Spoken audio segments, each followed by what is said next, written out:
Hey guys, Ken97 Stow 171. We are back again. Just needed a quick break there.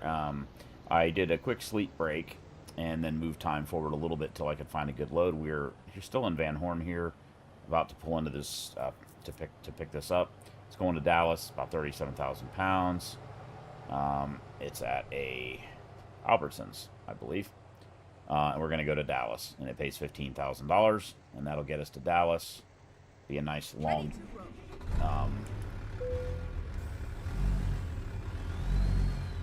Nice trip.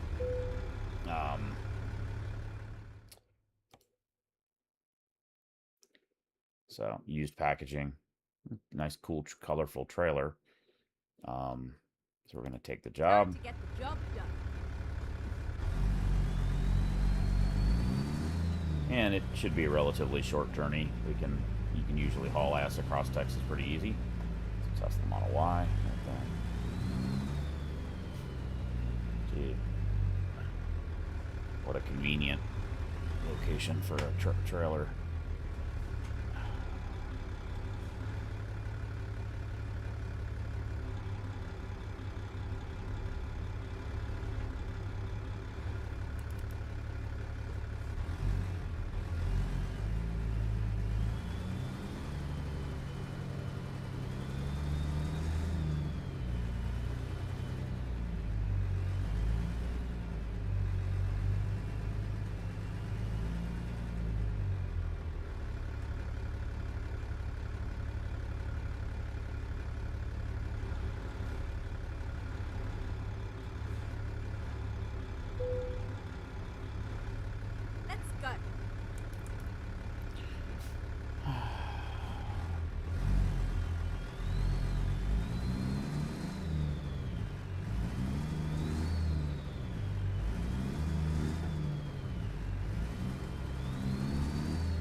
sucker out here.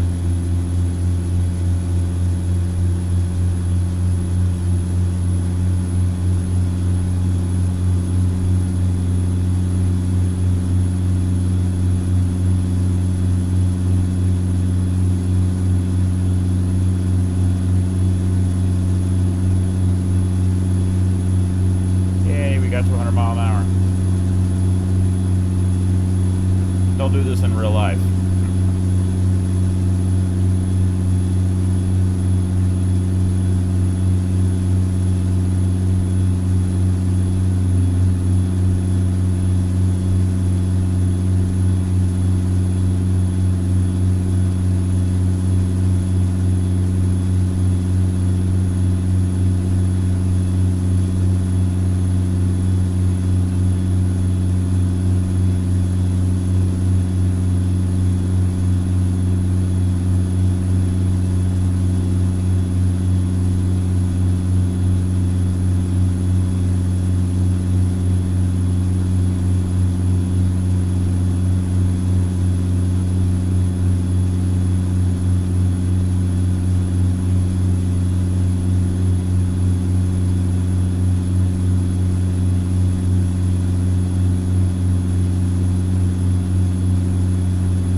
Guys.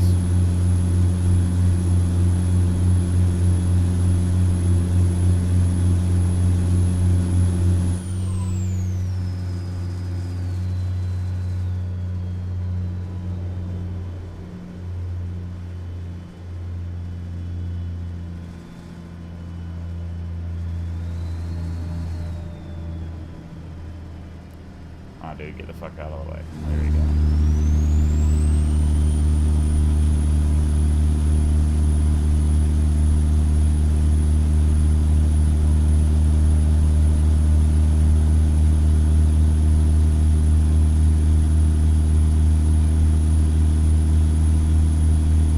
Yep, definitely.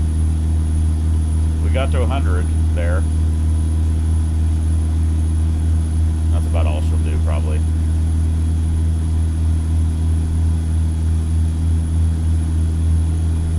In this stretch between El Paso and Dallas, you can pretty easily run 90 the whole way. There are a few curves you got to be careful of, and you can roll the truck if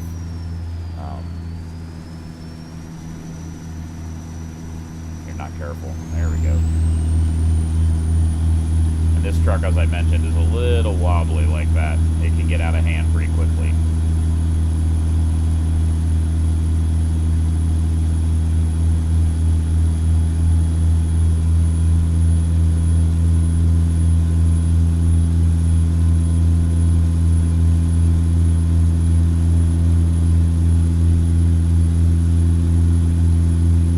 Kind of excited to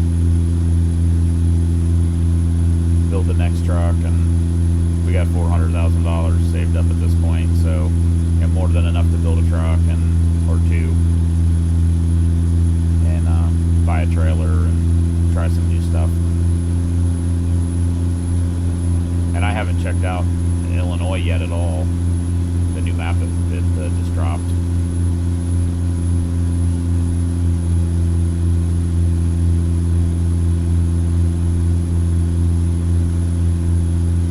So what we're going to do is build a Mack R Series truck,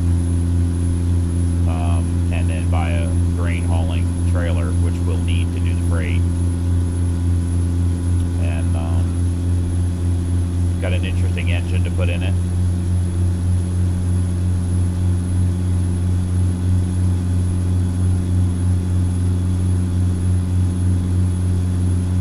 The max I've got paid for a trip. Your payout will depend upon your skill level,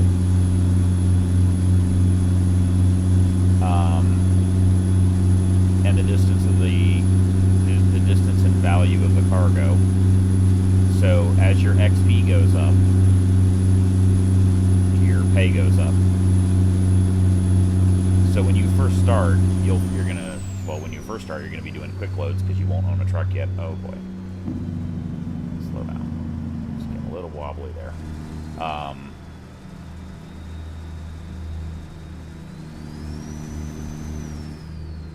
Yeah, it's an old school Mac, and it's one of my favorite trucks in the game too, actually.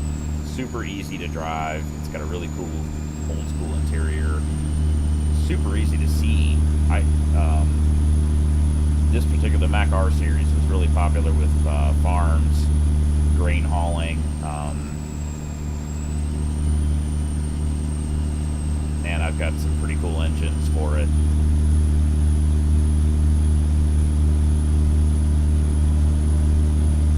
So I'm going to have to do a little research and try to find out some of the pickup locations. They actively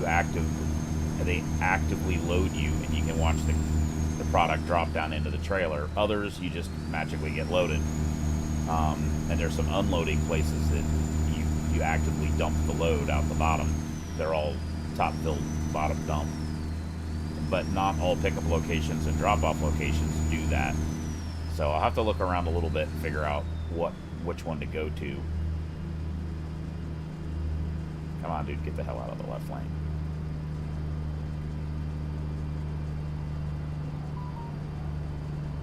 Yeah, the Mack trucks are cool. Come on, dude. Move. What are you putting your brakes on for, dude? Put on the right turn signal and get the hell out of the hammer lane.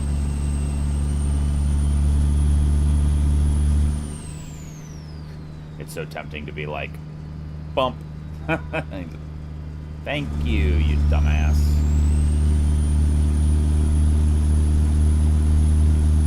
The AI traffic in this game is frustrating sometimes, but traffic in real life is frustrating too. We're also hammering along pretty... See, like that. The AI traffic will change into that left lane because there's an exit right there, and they do it even if nothing is coming down the exit ramp, and then he's going to jump right back over.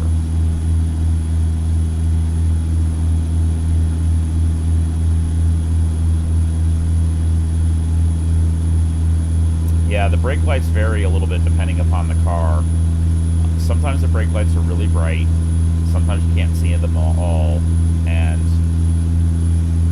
driving at night, the parking lights on some of them are absolutely invisible, and others are bright. I don't know why that is.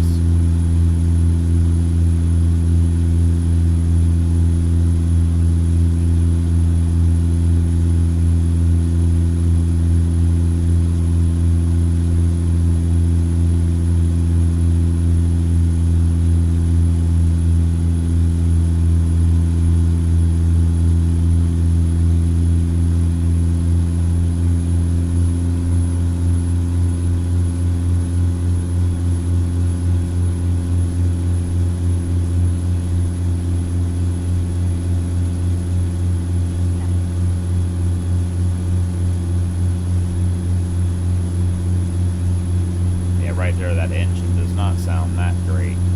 Kind of got a rhythmic pulsating to it.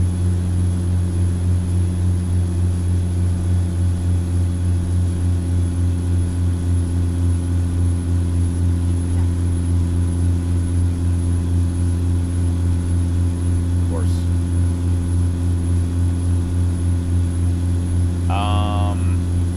Can you regulate the number of cars?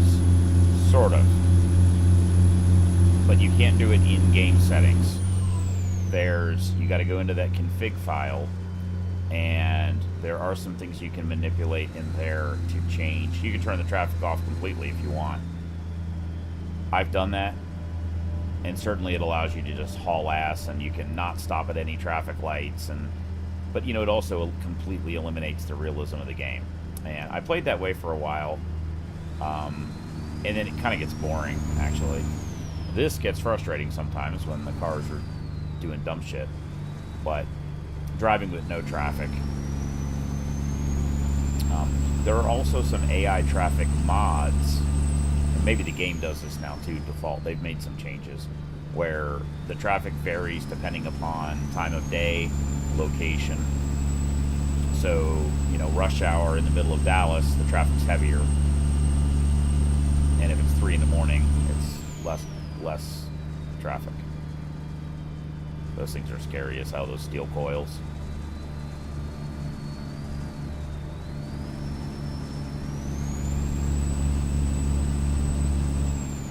One of those things breaks loose when you hit the brakes hard. God, man. The steam roll right through the back of the tractor and you're done.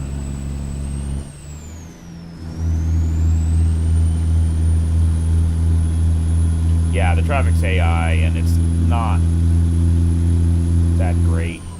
There are some pretty common things that it does. Like if I'm sitting at an intersection, if you pull up a little bit too far, like to the stop line, the car on the perpendicular road will stop to let you out.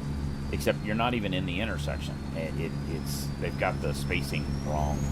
Really frustrating because then the car stops in such a way that if I got to turn left, I can't actually make the left turn because the car's in the way. Yeah, the AI traffic needs to be reworked, but I think I mentioned this. They are going to be doing a complete rework of the graphics engine from top to bottom. So I don't think they're really interested in fixing some of the core game problems. Like I don't like the navigation system. The way it behaves is not like a real nav system would behave. The AI traffic. There's some other factors that are kind of not great.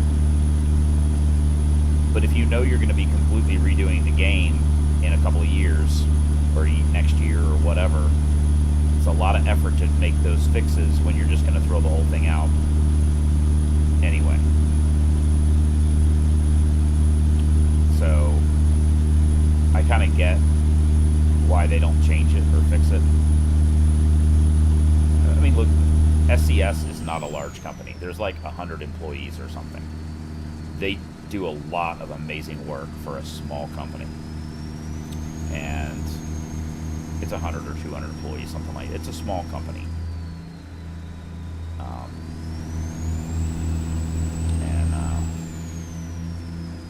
They really do a fantastic job.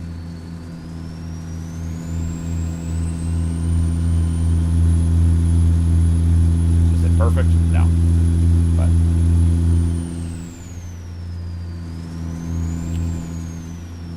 I think European Truck Simulator came out in 2012. 2012 or 2014.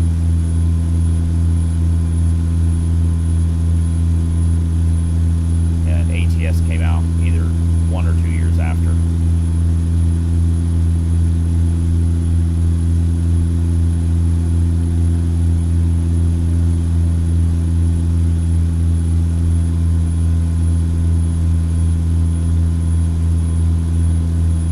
Hell, we're almost at our destination. Damn shit. Fuck.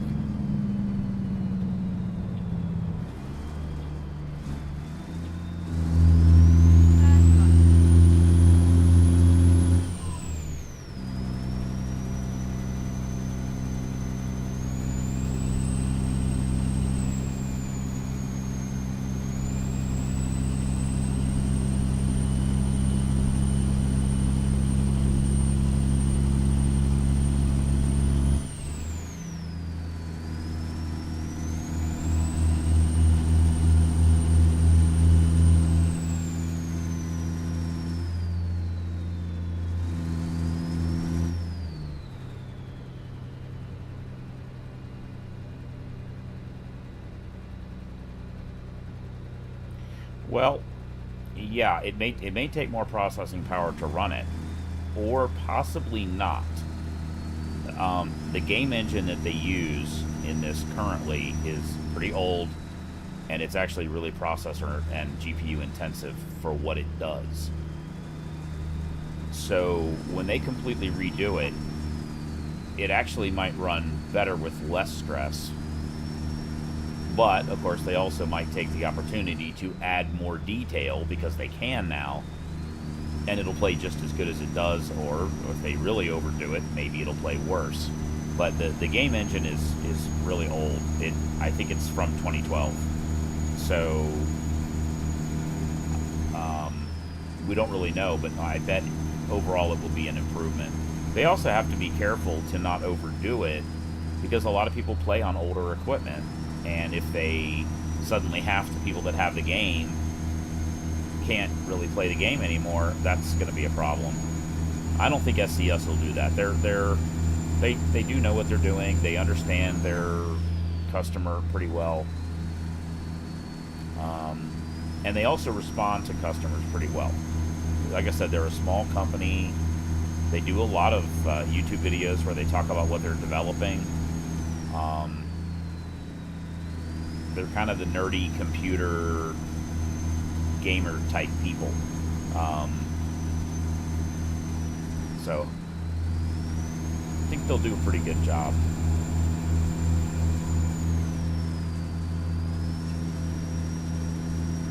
Yeah, I don't know what they're going to use in the future. I don't know that they've said. But whatever they're using currently is really old.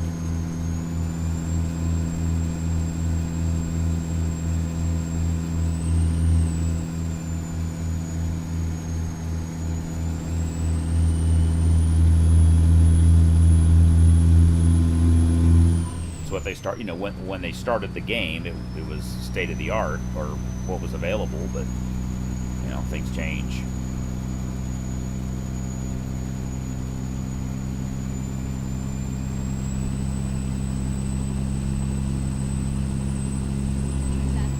And then keep right. Did that say keep left and then keep right? That was weird. It said keep left and then keep right, which is correct. Keep right, and then exit right. Holy shit, that's a curve. Holy motherfucker. Exit right. Okay. This is the problem with getting used to going 80 or 90 or 100, is you suddenly come upon an exit ramp. You need to go 40.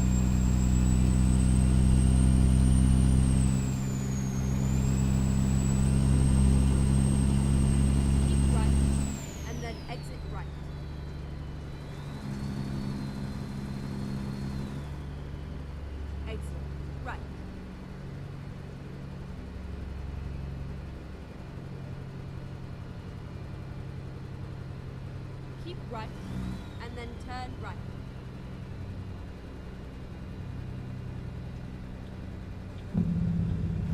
Turn right.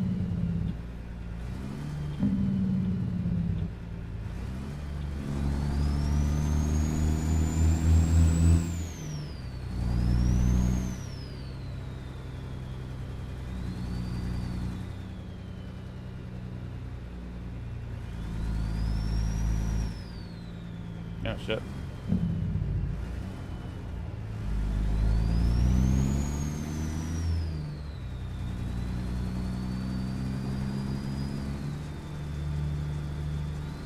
So we got to go through this little X-ray machine here. It's either X-ray or nuclear detector. They have these in real life.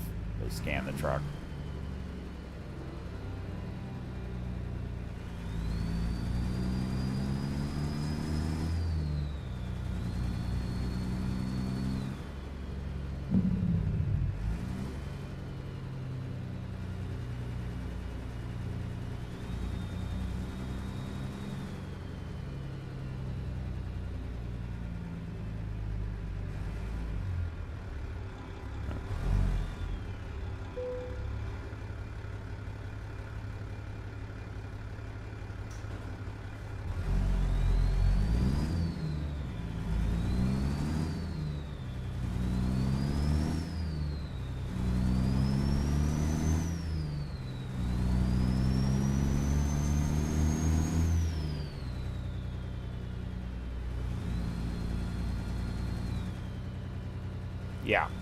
Yeah, this is an old game.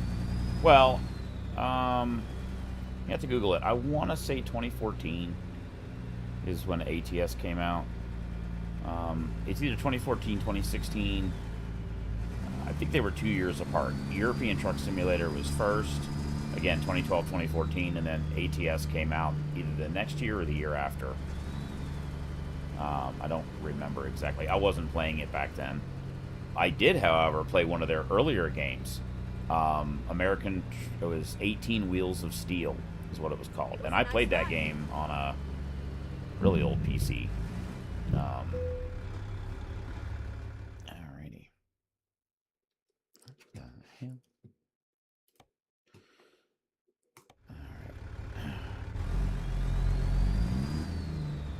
You can still get 18 Wheels of Steel on Steam.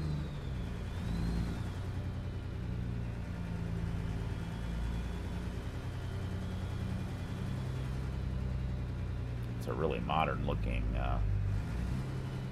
um, yard truck.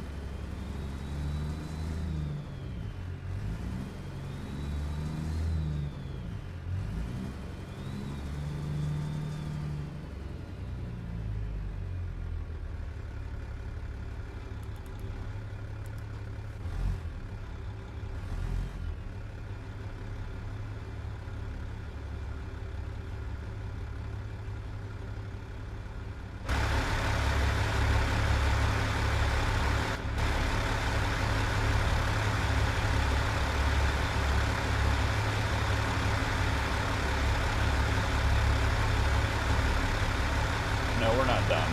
We're gonna, boy, I fucked that all up.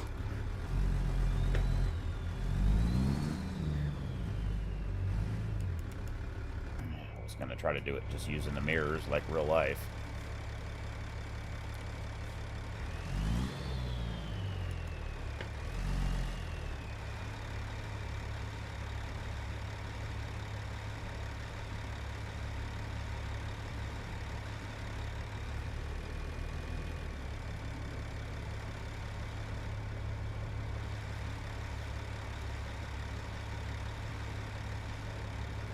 Yeah, I'm not gonna end the stream this time.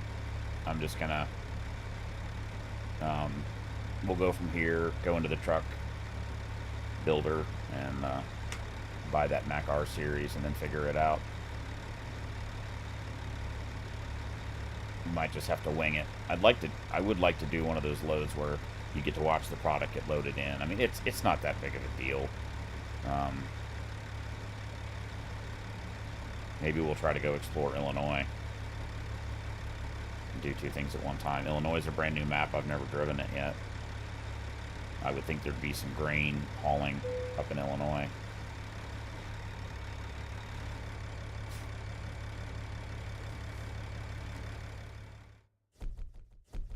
I bet we burned some fuel there because we were hauling ass. Come on, phone. Oh my god. Unlock.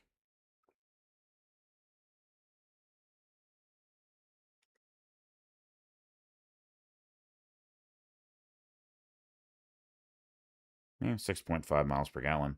Not bad considering we were going 100 miles an hour. Yep, it's been a good truck. I enjoy this one. The only really bad thing about this truck is as I mentioned, it kind of wallows a bit. It's pretty bouncy in the front axle, and it wallows left and right pretty bad.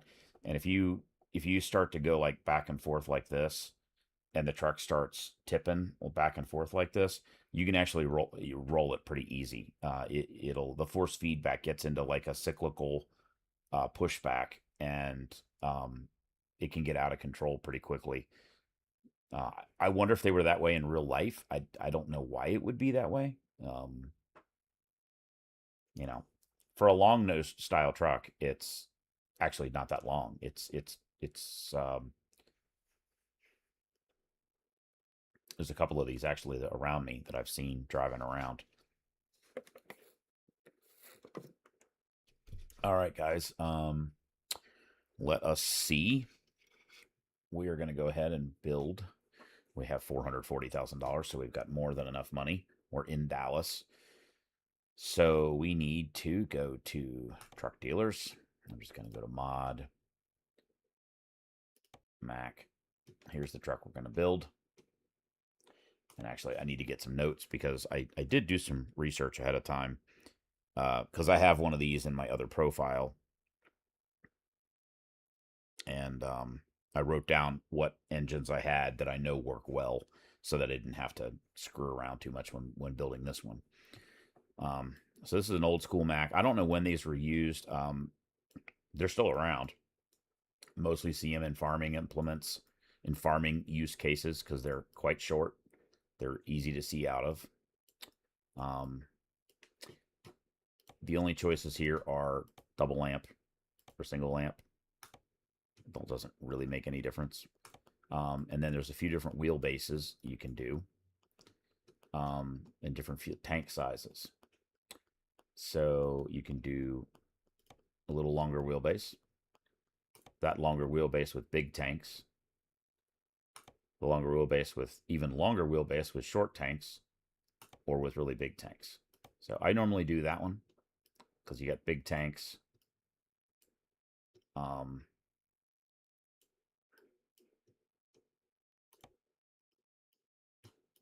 Although in some ways, 140 gallons for a truck like this is, for like farm use, you would do that. You wouldn't need that much fuel on board because you're not doing long haul. Yeah, that's kind of my favorite. You get a good combination of short wheelbase and big tanks. 260 gallons of fuel on board. You certainly could do long haul. In reality, you would not do long haul in this truck. There is a sleeper, and I have the mod in here, and for some reason it never works, and I don't know why. There is a sleeper option that can go, is the little box that goes right here behind. I've never been able to get it to work, and I have no idea why that is. You would never do 260 gallons with a day cab. But we're going to do it because we may do long haul trucking in this. We don't have to have the sleeper in the game for that. Engine wise, we're going to go really old school. And I have to figure out where it is. It is.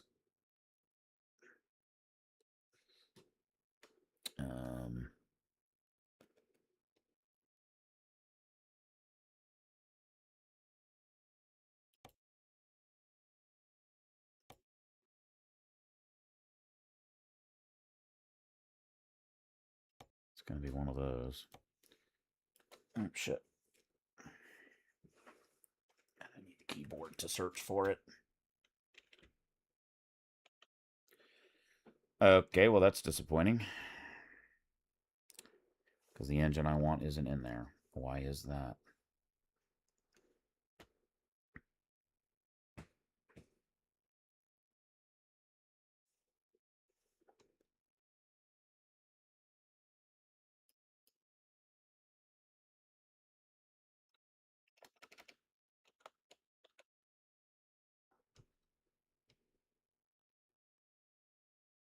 Yep. 237 horsepower is pretty low. But you'd be surprised what you could do. Again, keep in mind, this truck would have been used for basically going from the farm to the silo or to the silage, probably in the same town. You don't actually need that much power. You're not going fast. You're back country roads. You're not going to be running down the interstate hauling it, probably. You can get a lot of work done on not much power. Yeah, we're going to go more than that, but I think I have to go back out because the engine that I want is not in here. And it's because I forgot to add the mod in, I guess. So I got to do that because I definitely want that engine. Where is it?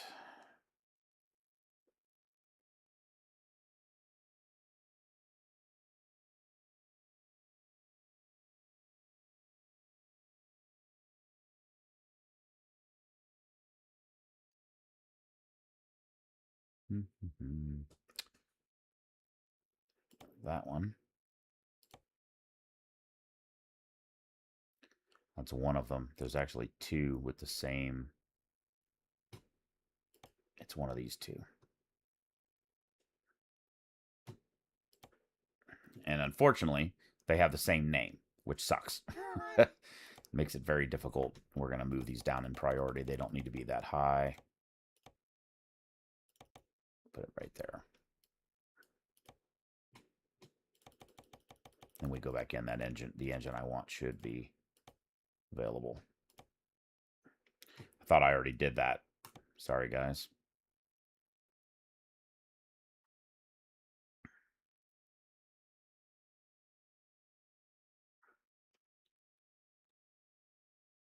It's going to take it a minute to reload because we added those 2 mods in there. I thought I already did that. That's a cool looking truck. All right. Back to where we were.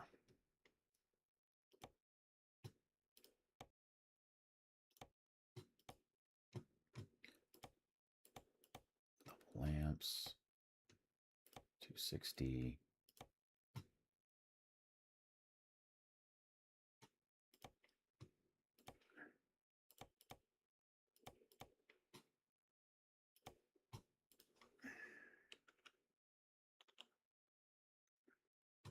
So that one. So we're going way overboard. You asked for more than 300. Yeah, that was a nice. Yeah, that's a Kenworth W900. Absolutely gorgeous truck. One of my favorite trucks. That the P389. Probably my 2 favorite trucks in the game as far as long nose old school trucks. Although the W900 is not really old school. They built it from 1965 until 2025. It just discontinued this year.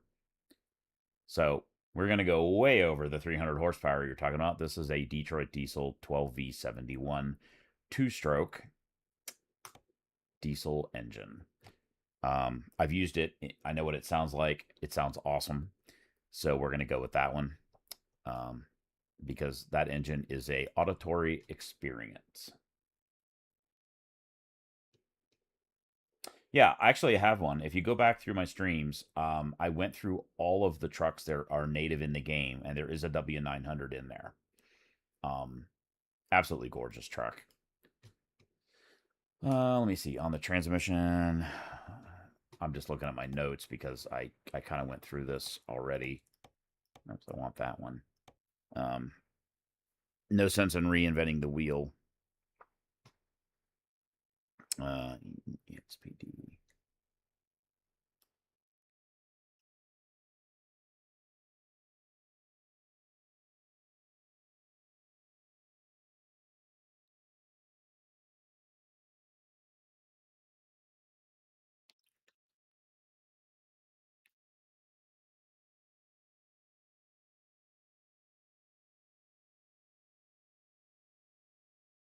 (2011) 18D 18. I'm looking at my notes and then picking the transmission that I used previously, just because I know that it works. It's a good good blend. Okay. So that picks it on the powertrain. On colors.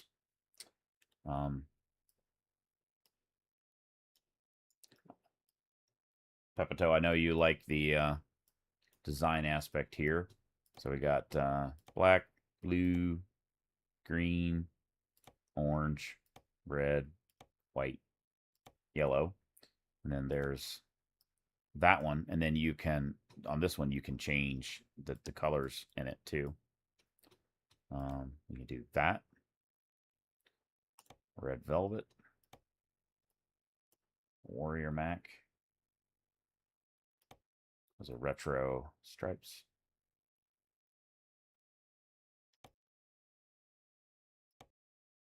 The rainbow. You like that one? That's a good looking. And you can configure this so on the orange, you can shift the colors around to whatever you want. And let's just put it back to stock. But yeah, that's a good looking one. I like that.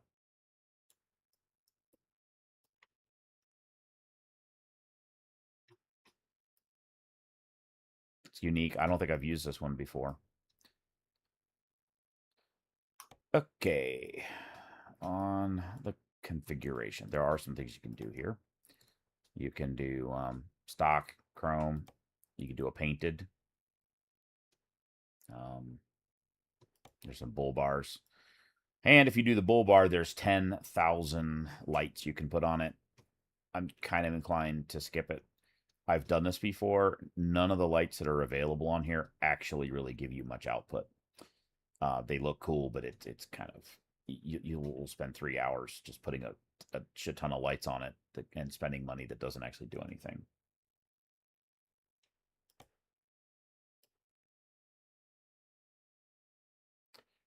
So let's do. We'll just do. Is custom painted? Yeah, it says painted. Yeah, the tires they're whatever the default is. Lamps. You can do paint or chrome. And chrome kind of looks cool. And on the grill, you can do chrome. You can do a painted frame, or you can do. It's funny, it says paint, but it just looks chrome to me. On the hood ornament, you can pick the silver bulldog. Obviously, is what we're gonna do because that's max emblem. You can get a gold one too if you want. You can put a duck if you want. Front mirrors, which we're not going to use. You like the chrome? Yeah, the chrome. Yeah, I thought so too. You can put flags, which we don't need.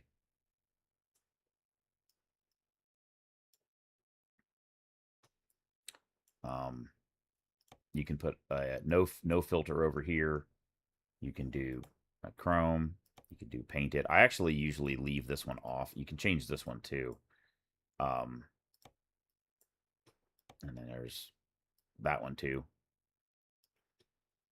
And then there's a few choices on chrome or paint.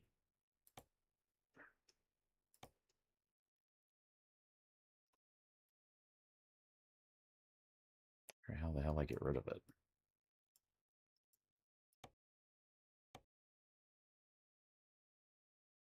Yeah, I wonder why I can't get rid of it.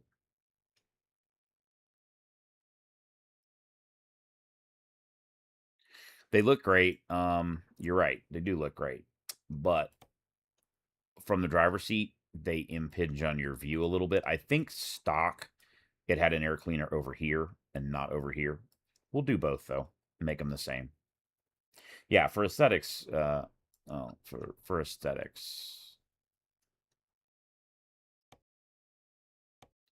So you can configure everything on this one. You can pick the style of cleaner. Yeah, and it matches the truck color. Right, yeah. You can then pick the inlet to be painted or chrome. Again, painted I think is cool. Like you said, it matches the truck. And then you can do the bracket in chrome or paint.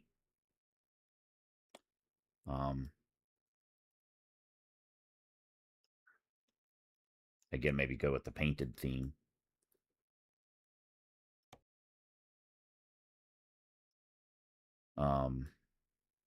And they match on both sides now. So, oh, this one does not match.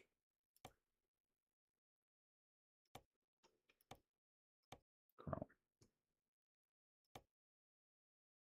Painted. Okay.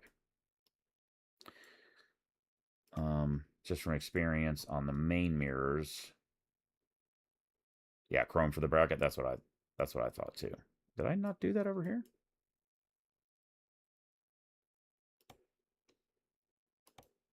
Thought I did. Okay, yeah, that one's chrome. That one's chrome. On the mirrors, just from experience, there's a bunch of mirror options. And one of the other mods is front. So I tend to like that one. You see how they went forward? When the mirrors are back here, you can't see the damn mirrors in the game. They're like right next to your head. So somebody had a mod to move the mirrors forward, and then we'll do paint because let's go with the theme of painted, and then they're actually in front of her. In front of you where you can actually see them. That's about it there. Let's see what's available up here. You can do a sun shield, which doesn't really match the. Oh, it's gray. You can put some cabin lights, so we'll do that.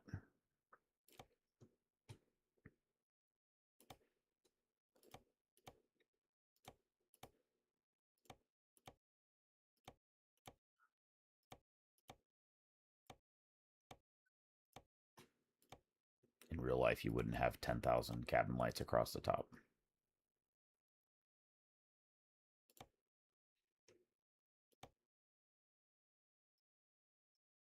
And then we can pick some horns. Holy shit. Yeah, we can do a beacon too. Generally, you're only going to do a beacon, though, on like wide load stuff. Let's see here. Hadley.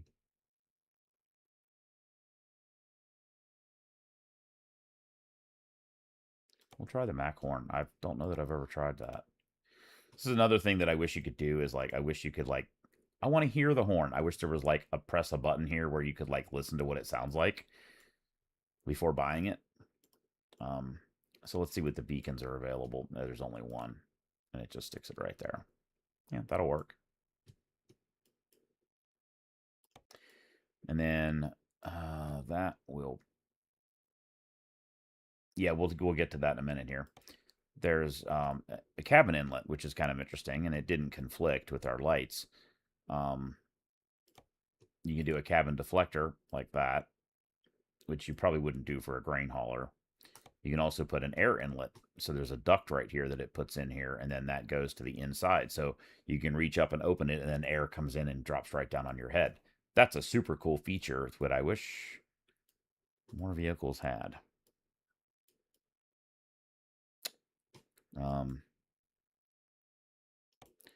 Tanks, you can paint them. And then the straps, let's continue with the theme of doing chrome on the banding. I think that matches pretty good. On the exhaust, you can do that.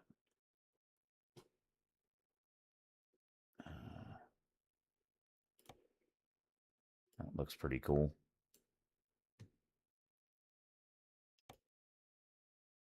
Too big. I mean, that's ridiculous that they get. So we're going to do that.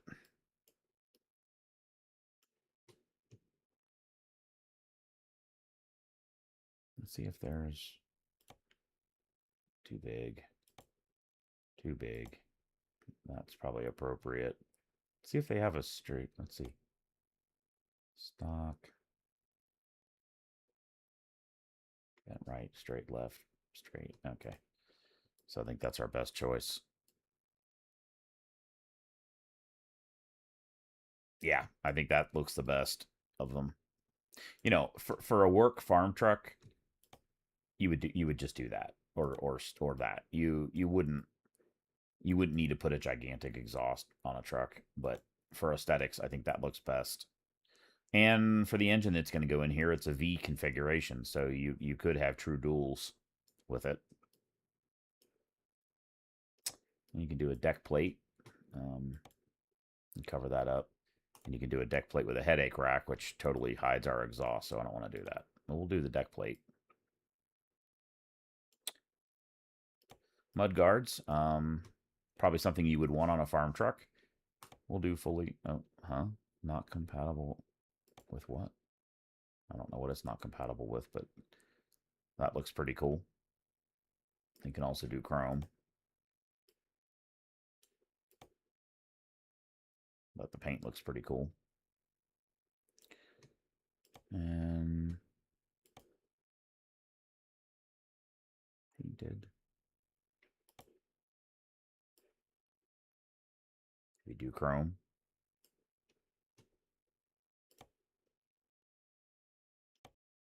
Oh, can't do that. No, you can't do that either. You can't put a mud flap because of the guard. Yeah, I think I like the chrome on the because it matches the chrome on the stacks and the. Yeah, we can't do mud flaps though with this there. No, I think the chrome look does. I think you're right. The chrome does look good.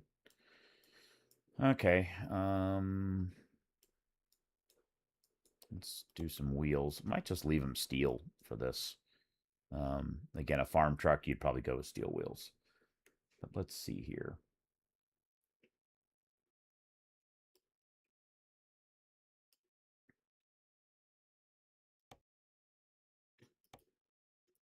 I don't know. I mean, keep in mind, this is sort of a more industrial type truck. So steel wheels are a good match, actually, for that. Pretty durable, cheap, easy to fix. You know, you're not going to put some you would not put like super fancy alloy Alcoa wheels on a truck like this, not in real life. That's just not what you would do. Um, doesn't mean we can't do it in the game, of course. We can do whatever the hell we want. Yeah, we'll change the tires for sure. We can do that independently, but I think we might just leave the wheels as they are. We can do let's put a cap on it. Maybe black lug nuts, and then we'll do our typical Z2 white lettering, kind of like that.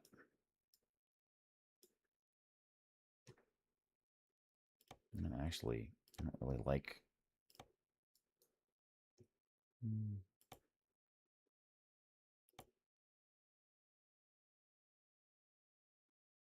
I don't know.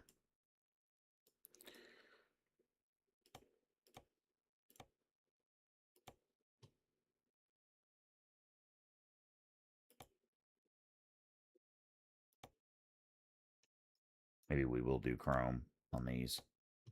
That'll kind of blend too with the other chrome bits.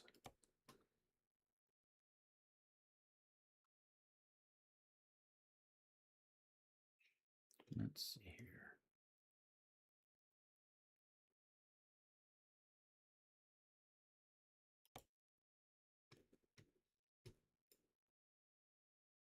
Oh, those are Michelin.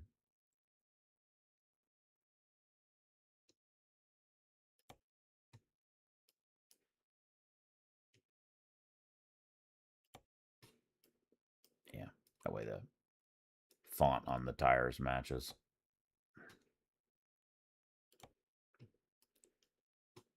We got to do our.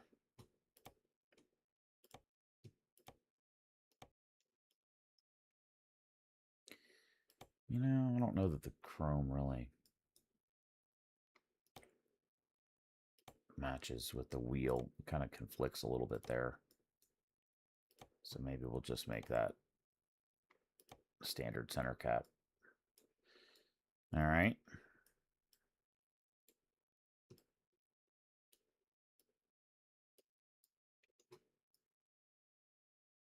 I think that's it on the exterior.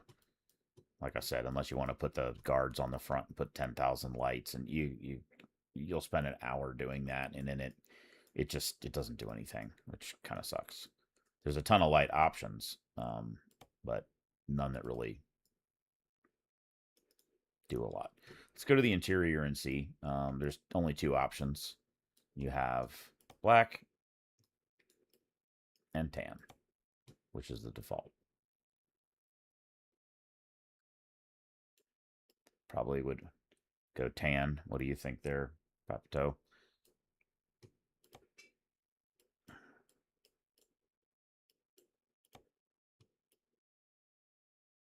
Yeah, I'm thinking tan too. And then on the customizations on the interior, that's the air filters. Yeah, you can put your cat up there if you want. Plastic. You can do chrome gauge trims, but something I've discovered, at least in game, it makes it harder. Generally, it makes it harder to read the cluster. And then you could change that to black or wood. It'd probably be wood would be. And then you can put a GPS. Ooh. I'm not going to bother to do this. It says GPS. This you can put this tablet there, and it doesn't actually do anything. It's just for looks.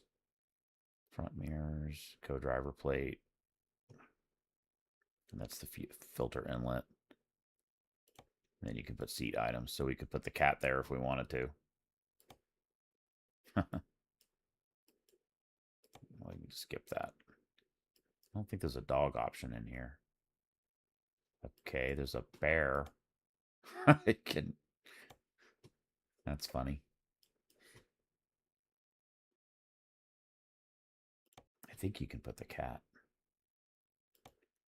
Yeah, see, he's not in the right place. He's hovering over the dash. That's not gonna work. You can't. Oh, you can. No, you can't. It's just a floor item. You can put a cat litter box or a cat bed. There's no option to change the shifter. Again, this is a mod truck that was created, I think, by Harvin also. Um, yeah, and unfortunately, just some things you can't change. Most of the trucks you can't change the shifter. There's, I think, in the Freightliner we just drove, there's one for a really tall shifter, like it's way the hell up. You know, it's like way the hell up here. Um, I don't know why people have those. That would not be more comfortable. Steering wheel. Yep. Let's see. 3-stroke. That's probably more appropriate for the time period. You can do black, modern. I think that one looks pretty good actually. And you can put a spinner wheel on it if you want, but in game that doesn't really. That'd actually be annoying watching that thing spin around in front of your face in the game. What else is available? Okay, that's it. So that's a more appropriate steering wheel for the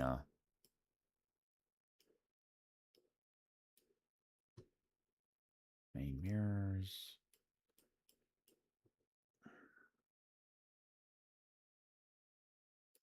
Okay. I think that's it. Not too many customizations. Other than, like I said, on the exterior lights, it gets insane. I'll just show you. You put a bull bar on here, and then there's every single one of those red dots. You can put a light, and it's I've done it. I've got one that has lights literally everywhere, and it's kind of cool looking, but it also is kind of ridiculous. Sun visor, yeah. It's on there. I think there's only one available. There's only either have it or not have it. It is painted, and it's painted. So from inside, it's not bad.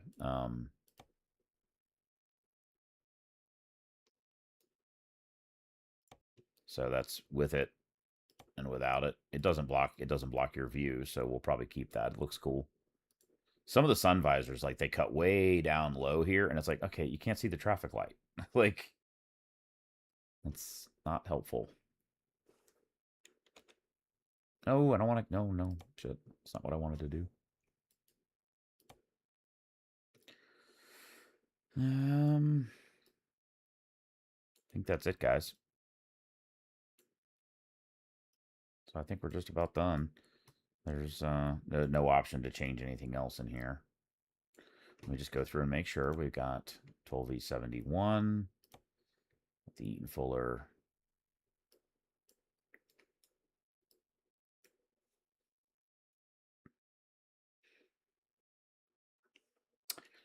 $125,000, pretty affordable. So, but we're going to need to buy a trailer also, and so we'll keep the orange and gray theme in mind when we get the trailer because we'll paint it a similar color. So let us hit confirm,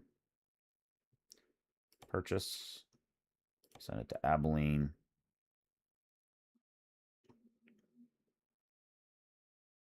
It's actually our last spot, so we'll need to keep that in mind. We actually don't have room for the other. The only other truck was the Dodge 800, and I don't think there's any other spots. We'd have to expand this. We'd have to expand Houston garage to add those 2 more spots. So we could do that if we want to. But yeah, we're out of spots in Abilene here. Okay. So I'm going to go ahead and put the trailer in Dallas because when we drive the truck, it'll default back to your start location. So let's do a trailer purchase. And what we want is Either that one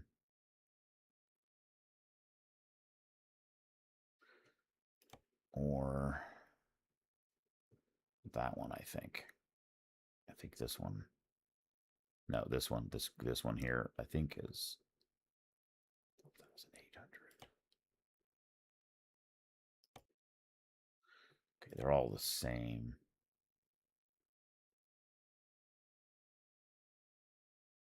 Tare weight.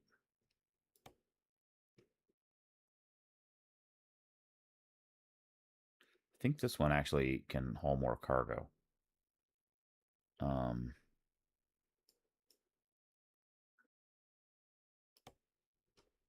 Let's see.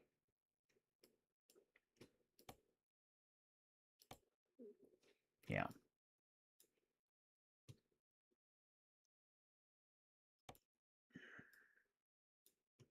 So we'll do that. It should be a big boy trailer. It's got a lift axle on the back too.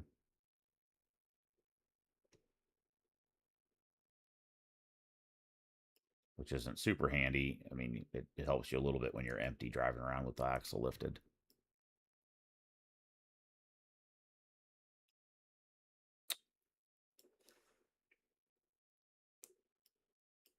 I don't think. I think the other grain hauler, this one, this grain hopper, is actually smaller. Yeah, it's 45 feet, so it's going to be less. It's going to be less weight. So we want the other one. Well, I would do flat. I would do flatbed, except we're going to build this specifically to be a grain hauler, and so you need that particular trailer. And actually, for maximum opportunities, you actually want a low boy, not you want one of these. Where is it? You want a wooden low boy, and I'll just show you what you can do in here. So you can do triples, but you can do 50 feet. No, I did the wrong thing. But you can do that if you want to. You can buy one of those. Generally, what I have found is like when you pick a trailer like this, it will increase the amount of heavy loads you can do. So you'll see the available loads in the cargo areas, and the weight will go up. If you have one of these trailers, you can haul more weight. So it does limit your cargo if you don't have the appropriate trailer.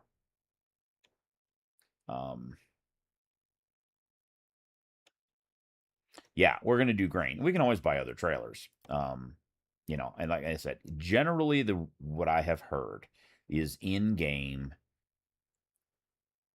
for your company drivers, like not you. You're better off to not have trailers. Just let them go find loads with other trailers.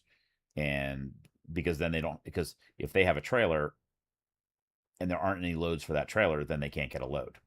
So that's just what I've heard. People have done testing. Identical companies with identical drivers with trailers in game and no trailers, and they found that without trailers, they actually made more money. But for the driver, me, the driver, certainly picking a trailer will change what cargoes you can do. So we'll do this grain hopper because we're going to do some grain loads up there in Illinois or Iowa. And it's a single. We're going to do 50 feet, 3-axle aluminum with a lift trailer. And we need, let's just see if there's one that's kind of close to the colors we want. That's sort of similar to the orange. And if I had thought about it, and I didn't, we could have gotten the 3-digit color combo number from the truck and matched it to get the exact orange we want. Let's do that. It'll only take us a minute. Truck manager. What the hell is it?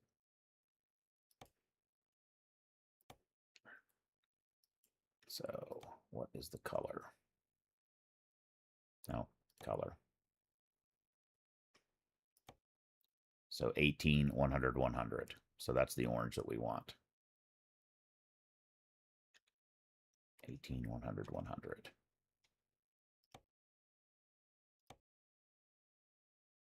Eh.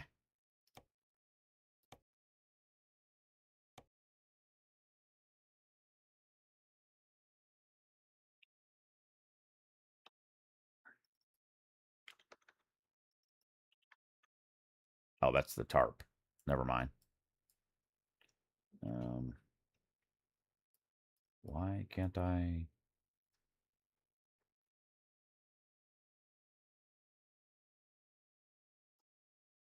The hell?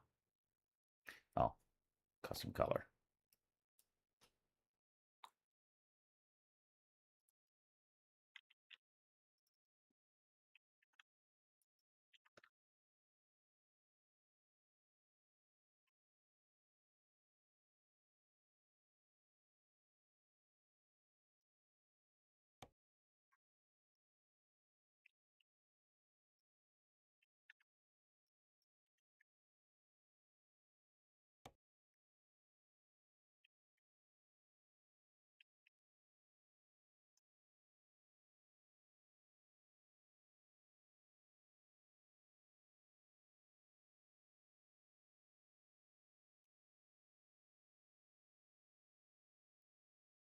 Yeah, so this way, since we now have the 3-digit color combo, when we get out of the game, the trailer color should match the truck pretty close.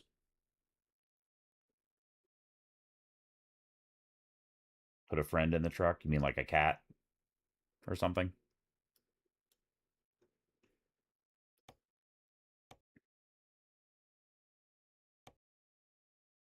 The color. All right. Let's see here. Painted. Mud flap. Let's do.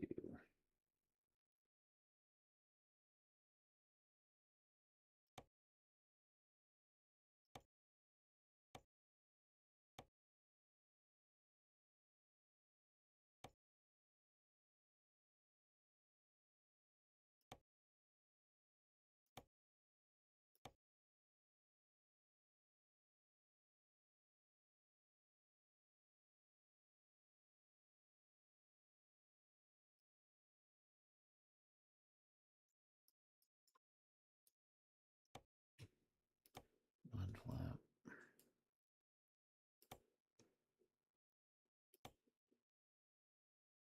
Wait a minute. Why do we not have 1 to 3 axle aluminum?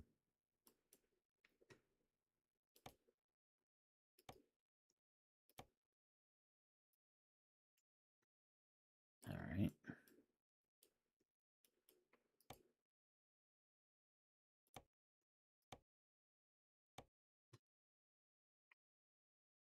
Okay.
Yeah, you can't really do that.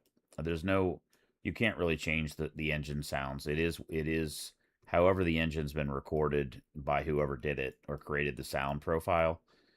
You can't customize with inside that engine choice. Certainly, some engines have way more turbo whistle than others. Um, you're not going to need to worry about sound with the engine we picked. Believe me. Uh, the Detroit, the two-stroke Detroits are um, famous for the glorious noises they make. So we're not going to have to worry about that. All right, so that looks like that. I think we're done there. Confirm, purchase. We'll put it in Dallas because that's where we're gonna end up.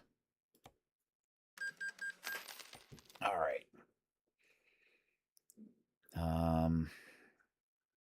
So then what we need to do is grab our truck. We want to drive it.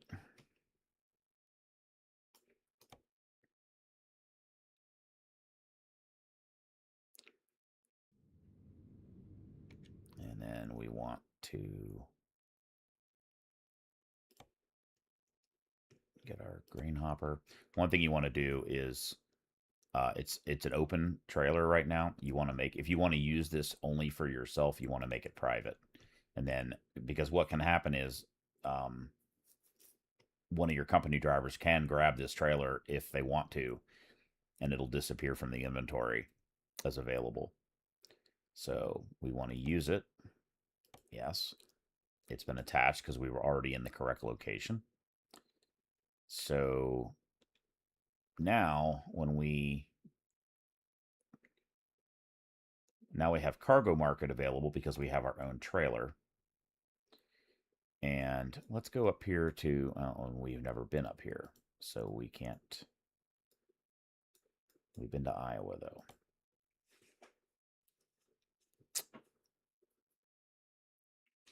We're just going to quick travel up there. Do.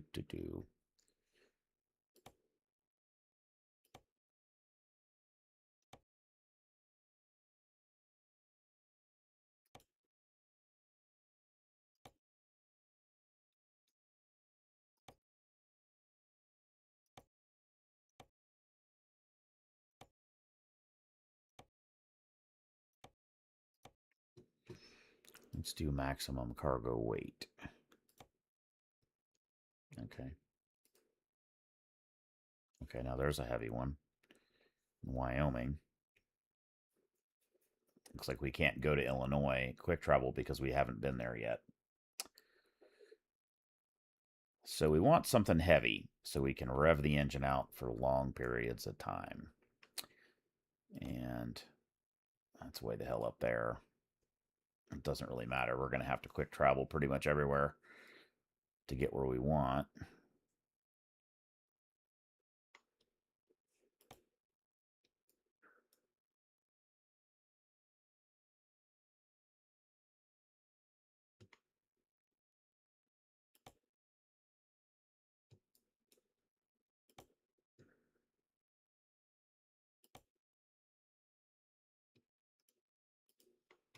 Let's see which one pays the most.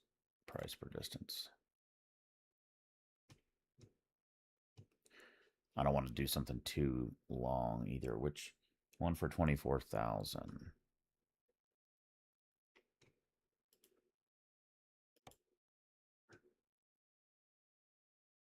What city was it in? I'm a little behind because I don't see your comment until a few seconds after.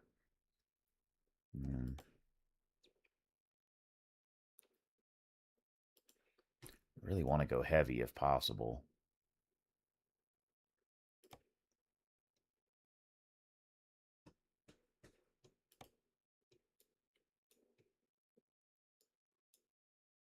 But I want to keep the length reasonable too.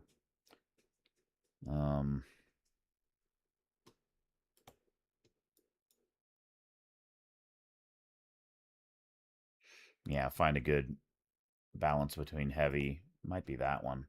It's 460 miles. It's pretty far. This section up here is going to be, this will be pretty slow going up through here. Probably going over the Rockies too, which could be fun, but could also be,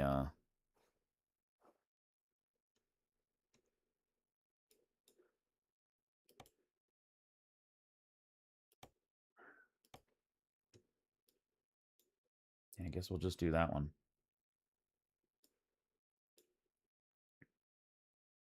We should be able to quick travel to Cheyenne too, because it's, we'll see. Oh. All right. And we have 8 hours to grab it, so we need to travel to Cheyenne.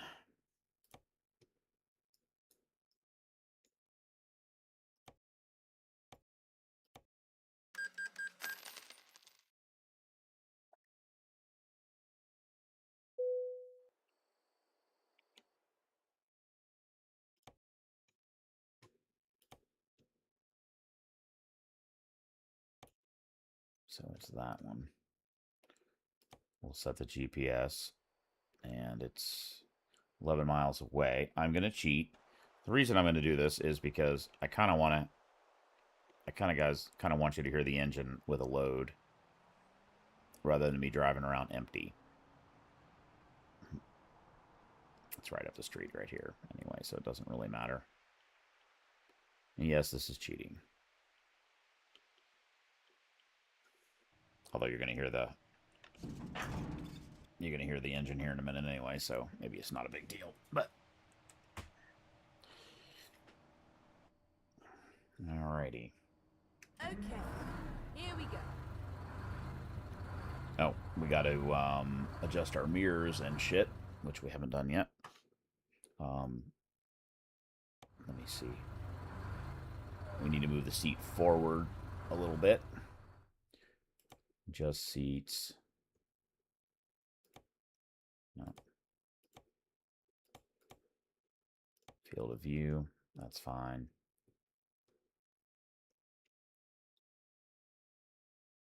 Steering wheel tilt. Let's move it up a little bit so it's not in the way of the speedo there. Mirror adjust. Down. Right, there's the edge of the trailer. Convex. Down and out.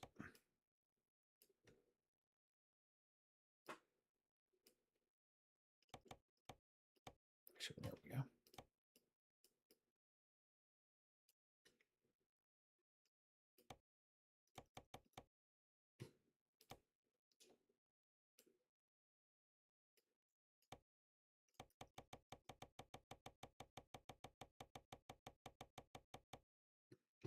All right.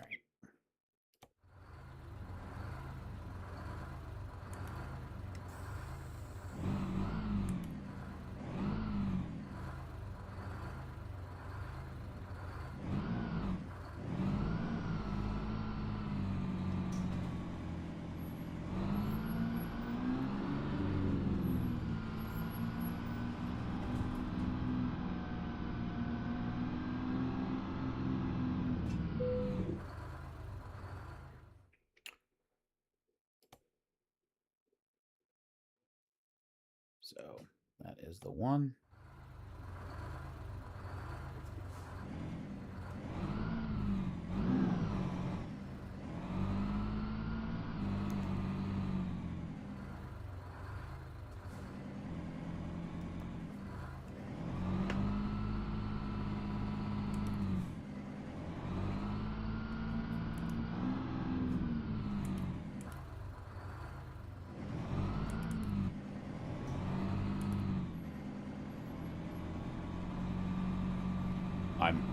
Where the hell is the trailer? Oh.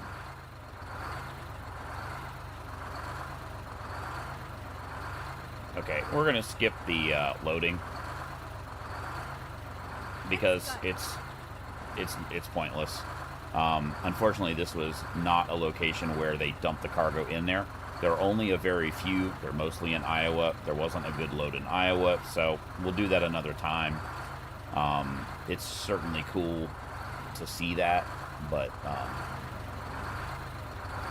so there's our truck and our trailer, and you'll hear the engine is hunting up and down a little bit like that. That's classic two-stroke Detroit. All right.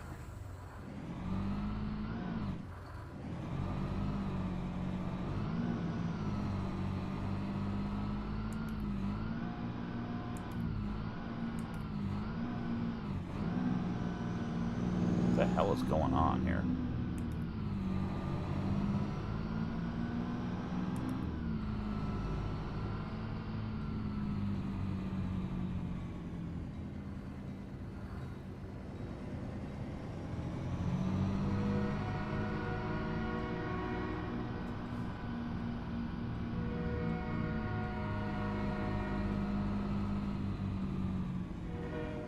Boy, what a pain in the ass. Oh, we got to go back out. What the fuck?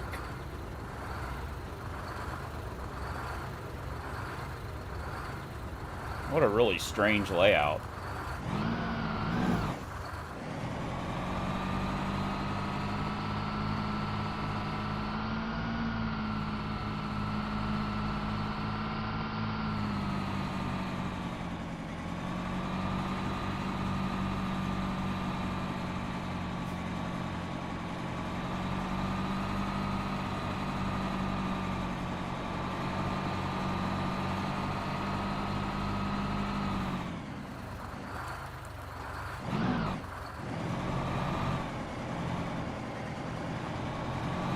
Well, I'm not even in it yet.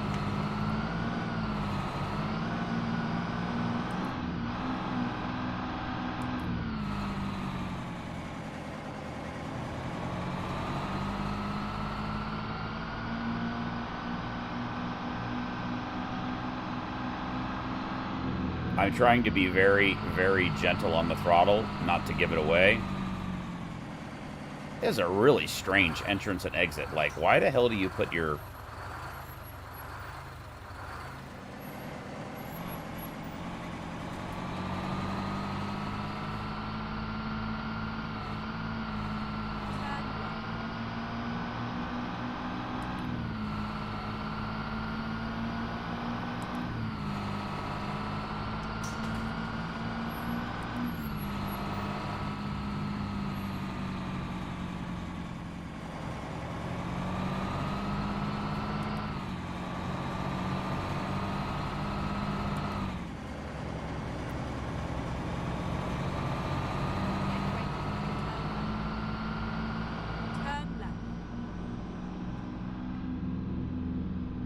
So,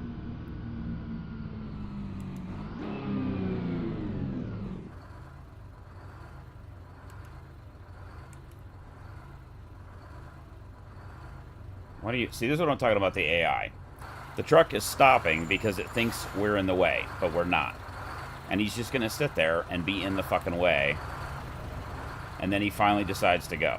That's an example of the AI traffic doing weird shit. And the pickup truck's going to do the same thing, even though we're not in the roadway.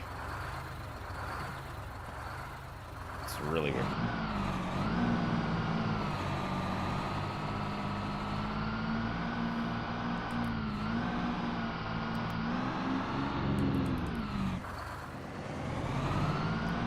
So, I'm trying to be really gentle on the throttle, and these old two-stroke Detroits, they rev. And they sound like they rev a lot because they're a two-stroke. So it'll sound like it's running double the RPM. So I've been trying to go really light throttle and shift early to not give it away. So, but we're done with that. Now we're got a load on us, and I'm going to nail it.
This is a divergent diamond right here. That's cool. I don't know if you've ever been through one of these. They're a little weird. And then since we're getting on the highway, we're actually going to go this way.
Yeah, it wobbles a little bit, but it is more stable than the Freightliner.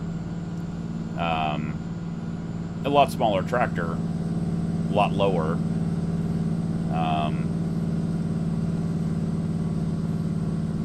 Also keep in mind, we're carrying 56,000 pounds of cargo.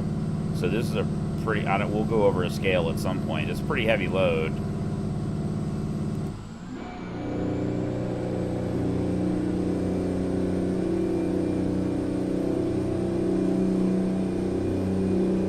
Going to go in and make a change here.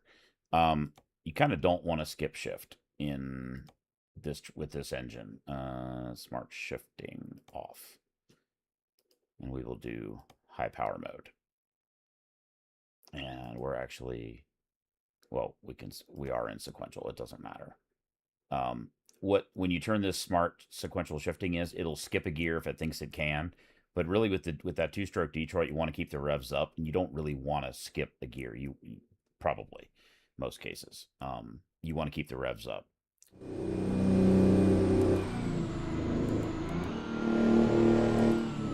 Yeah, okay.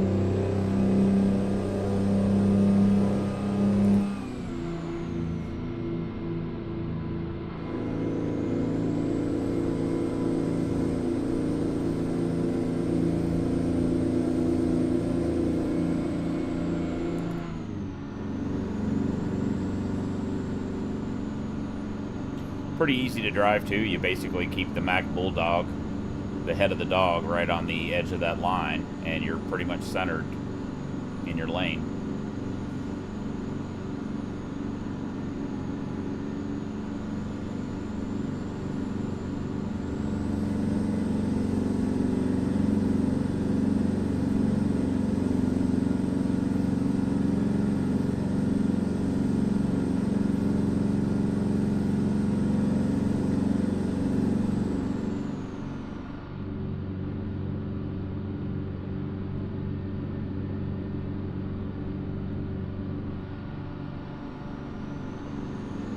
For some reason, I feel like we're really high up in the seat. I wonder if we're not. Yep, okay. That was the reason. The head tracking was slightly off center.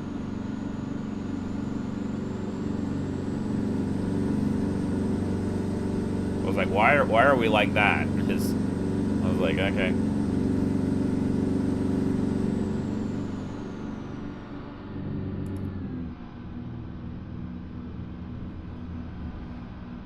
Yeah, you can go find lots of great videos on YouTube of two-stroke Detroits.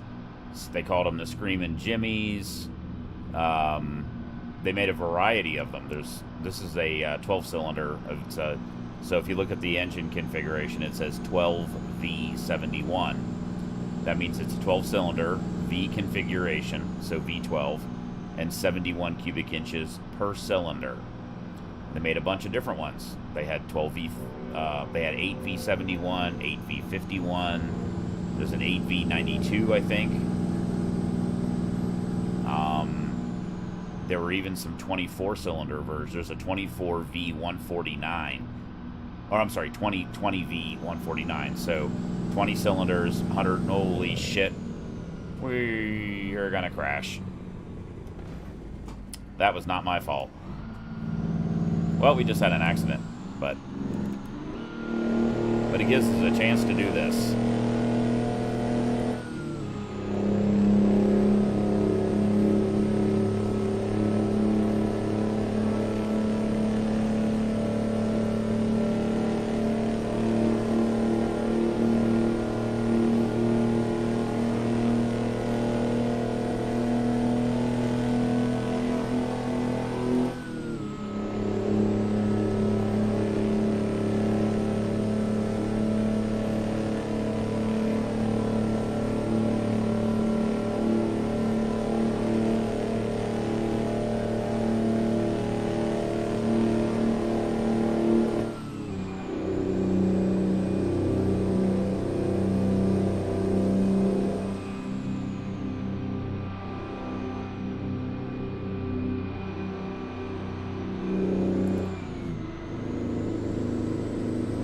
Swerving truck was on me. On me, what do you mean?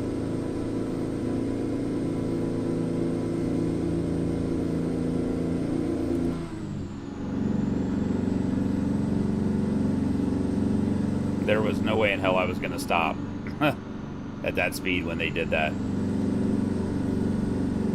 It's been happening more often where the AI traffic has a crash on its own on the highway, and they just come to a complete stop on the highway, and then the semi went from the right lane to the left lane in front of me. I probably could have made it through that gap if the semi hadn't moved over. But at that point, what are you going to do? Maybe I could have gone to the right. I don't know.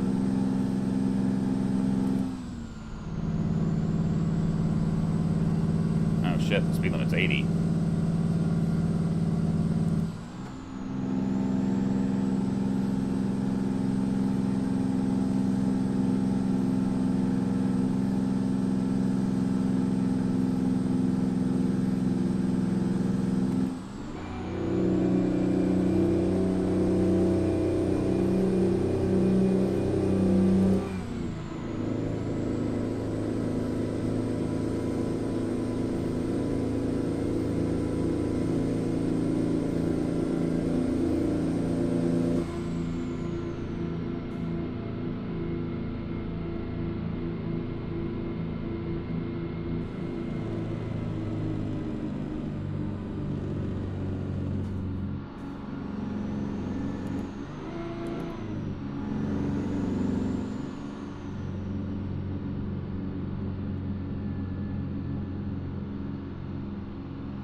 I think why the steel coil, he asked me why the steel coils aren't put flat. I think because it can damage the coil.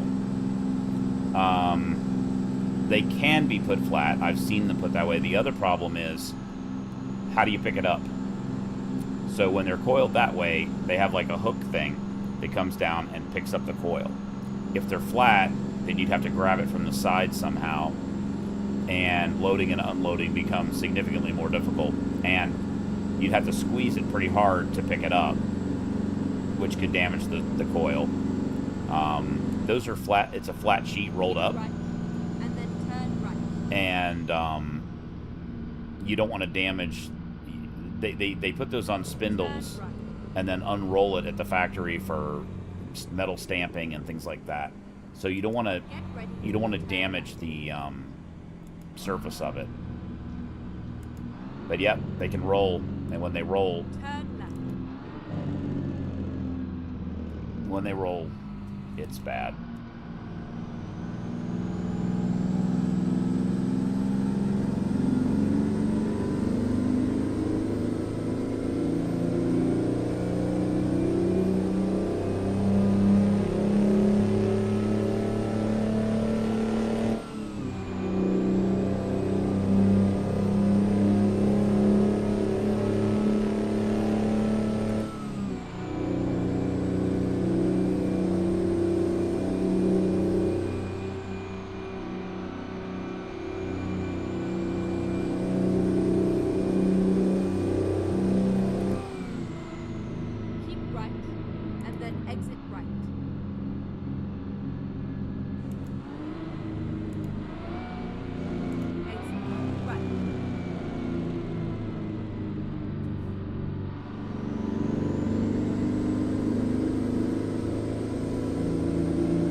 Yes, it does rain. And there's a setting in the options for the percentage you can set.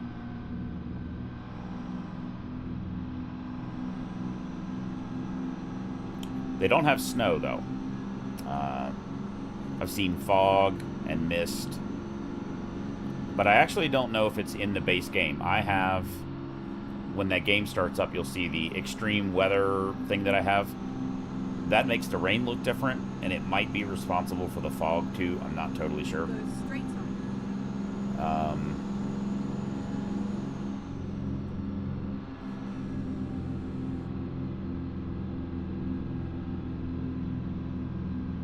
The rain is kind of a pain in the butt because it really sticks to the windshield.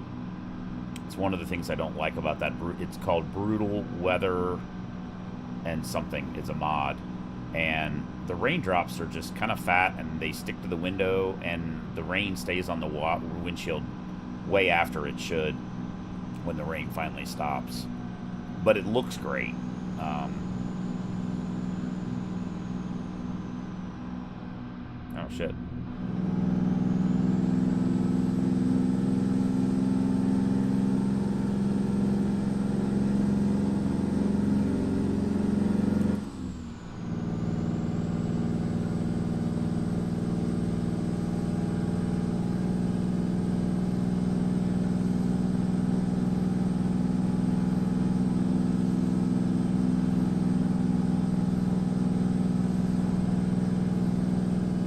This is my least favorite time to drive, right at dusk here.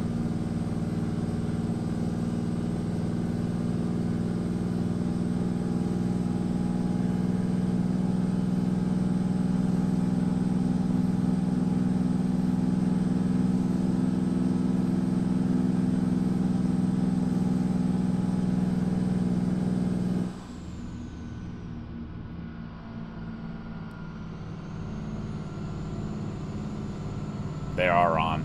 You can't see shit. There's too much light in the sky.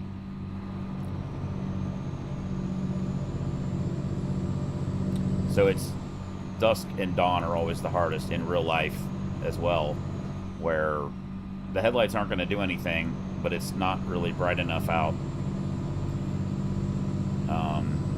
to light the roadway up. Fortunately, because the game runs it at an accelerated time, those transitions don't take that long to get through. I don't know why I'm lugging it.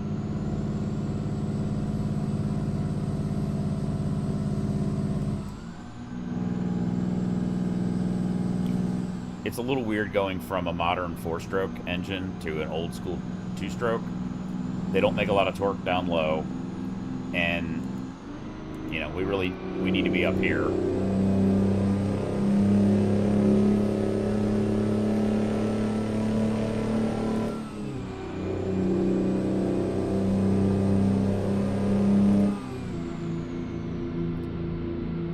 So it's pretty weird going from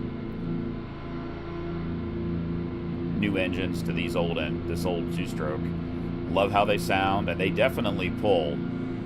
There were some really powerful versions of this engine, but they are extremely thirsty, and that's the main reason they went away.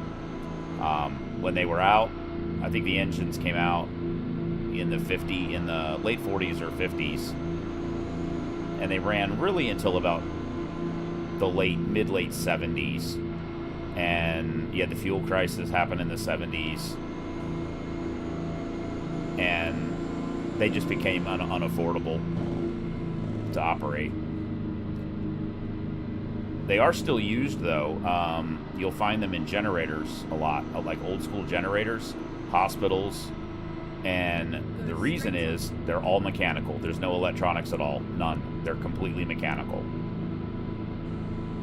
Other than a 12-volt shut-off valve for fuel, and sometimes not even that. Some of them had a mechanical. When you would turn the engine off, it would pull the fuel rack all the way closed, and that would turn the engine off.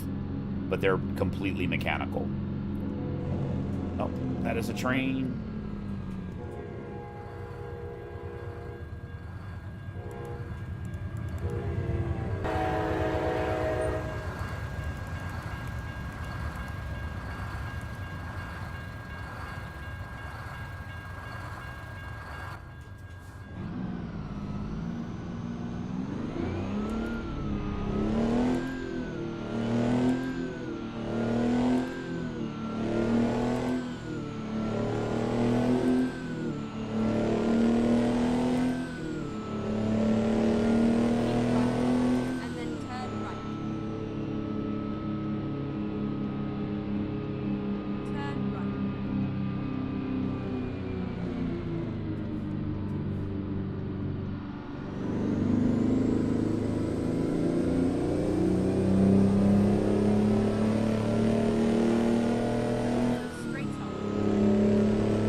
an 18 speed.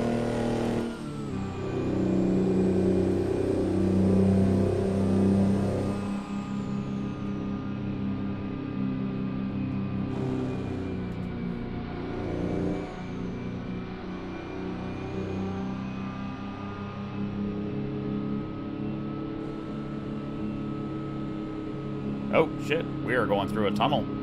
Or, that's cool.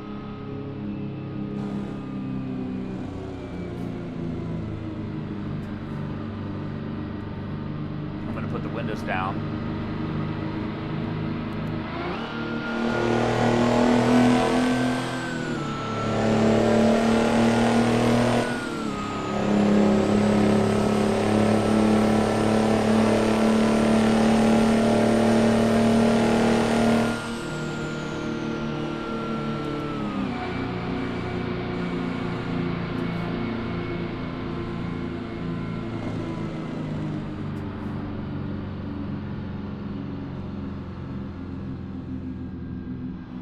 Always fun to put the windows down going through a tunnel if you can.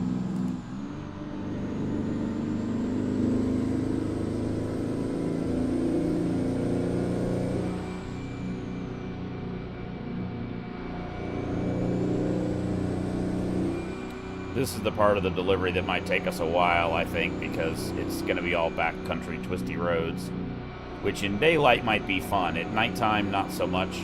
It's a little harder to see into the corner. And really, you just kind of got to slow down, which is, you know, what you do in real life, too.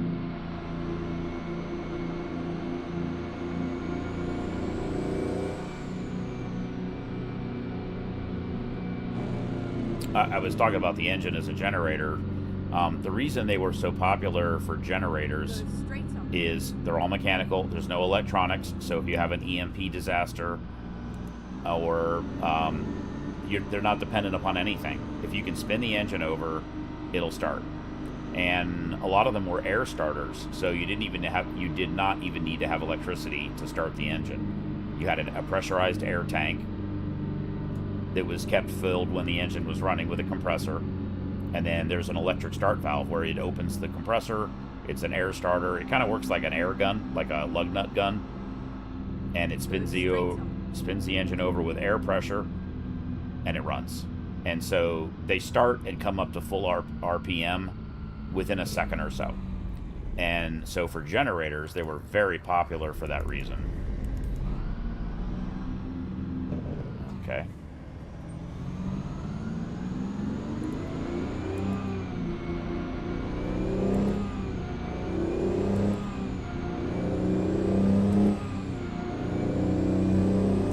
And they tend to change RPM pretty fast.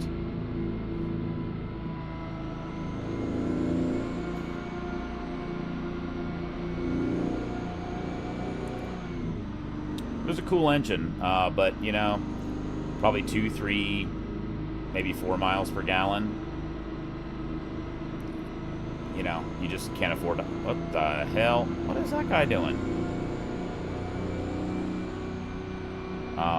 You just can't afford to operate it. And it was pretty much the end of them, other than specialized applications.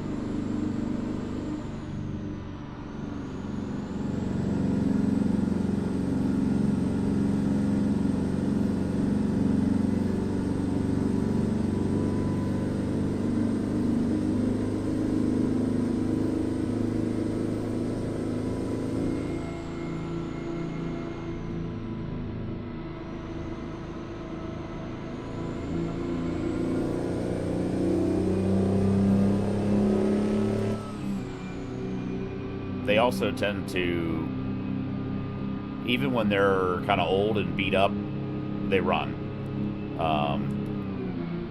They're pretty tolerant of wear, so they might smoke and burn oil and leak, but they run.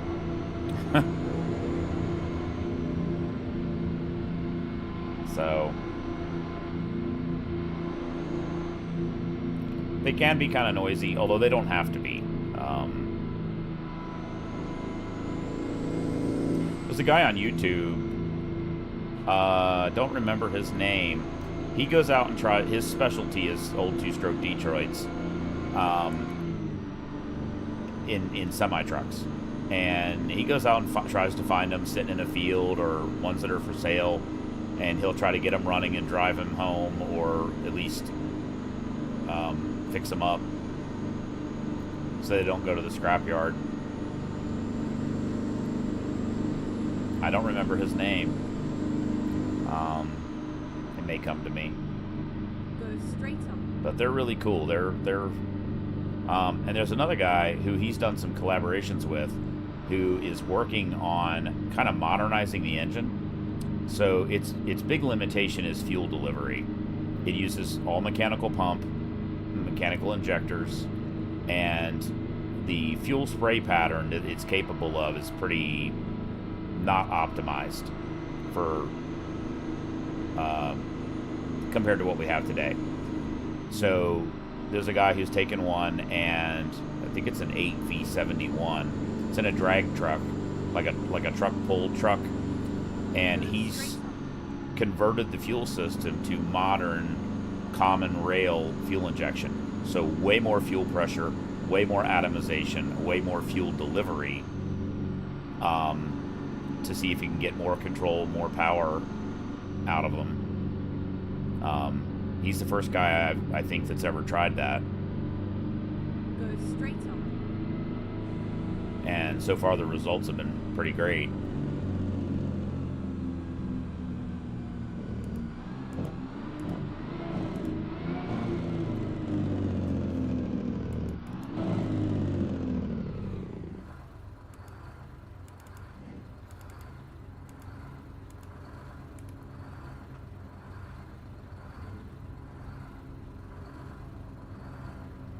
Yeah, I think that's them. Go straight on. Go straight on.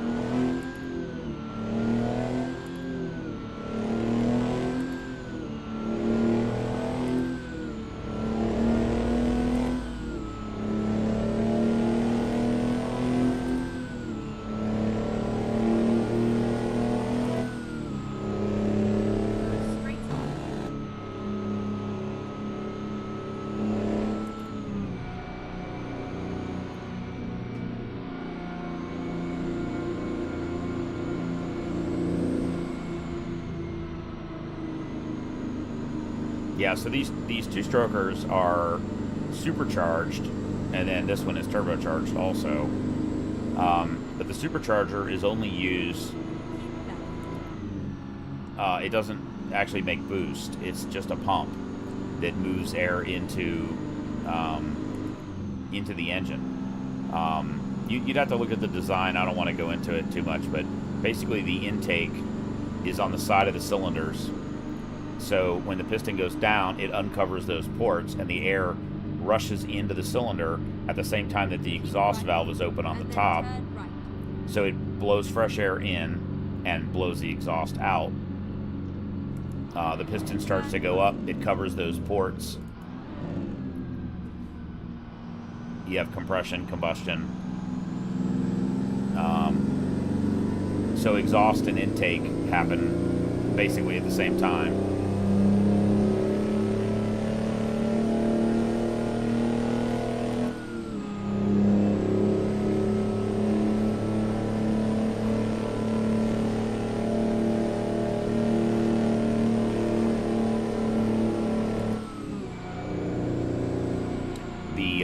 That same principle is used in large marine engines, like in container ships, the big 1,000-footers. They use a similar design where the air is injected, is forced in from the side, and exhaust only comes out the top. They're some of the most efficient engines in the world, actually. Wärtsilä, I'm probably mispronouncing that. Wärtsilä Sulzer builds the largest engines in the world. They're about 4 stories tall.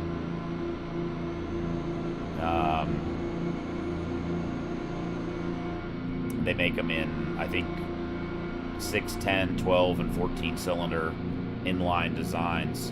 The piston is about 6 feet across, and the stroke is about 8 feet.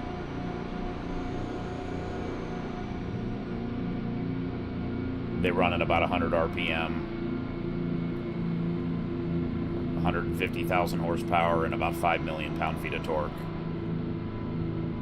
Go straight on. You can find, just look up the largest engines in the world. You'll find a great YouTube video. You can crawl around inside the crankcase. There's ladders inside the crankcase.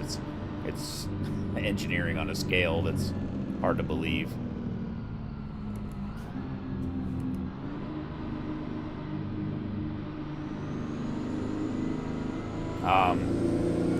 Well, they use a lot of fuel, but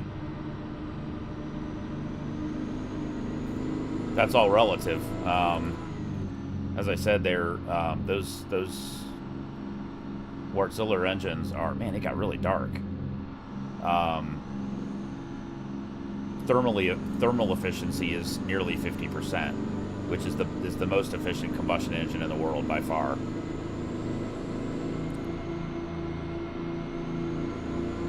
And they're pushing a container ship that's like 200. What are they running? Boy, it is really dark. What in the hell is going on? I think the GPU is doing its weird dark cutoff thing again. This happened to me last week. Holy shit, that freaked me out. Go straight on. I don't even see where the hell the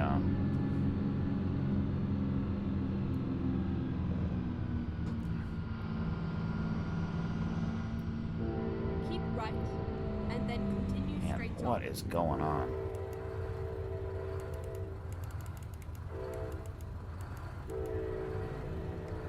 This happened to me last week where it was just utter darkness out in front of me.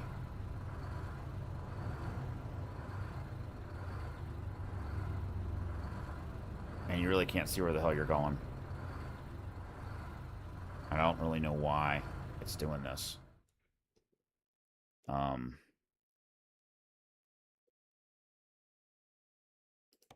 Give me a second, guys. I'm gonna quit and come back in, because that fixed it last time.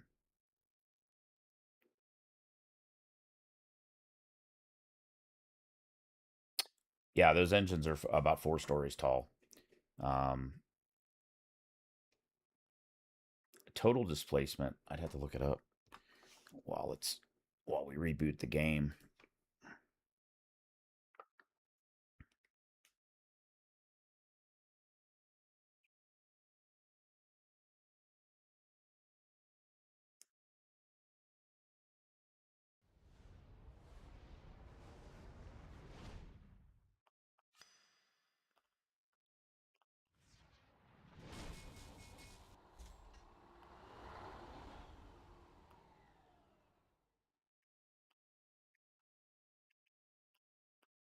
Yeah, okay. I did look it up. So, like I said, they run 6, 10, 12, and 14 cylinder engines. And each cylinder displaces 1,828 liters. 1,800 liters. So, almost 2,000 liters per cylinder.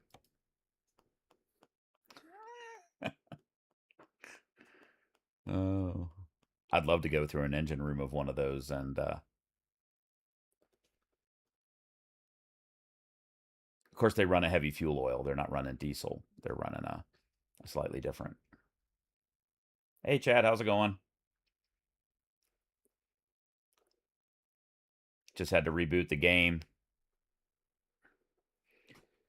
It's been doing this weird thing where the graphics get really dark out in front of me and I can't see where the hell I'm going. Let's do this. And now we can see where the hell we're going. Keep right, and then continue straight on. It's so weird. We're driving the 2-stroke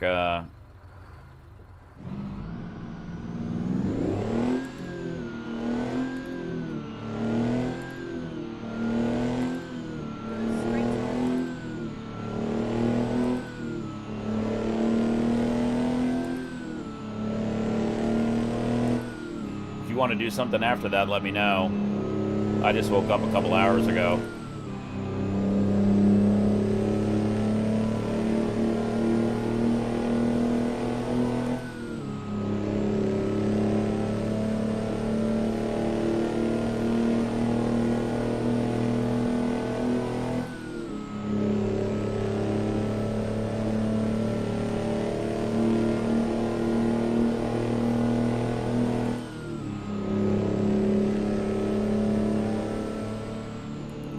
Now we can actually see where the hell we're going.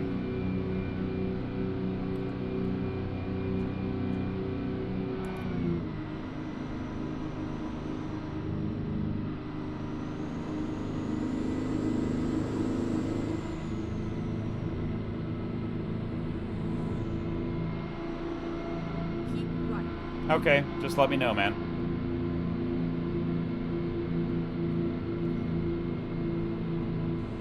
Oh shit.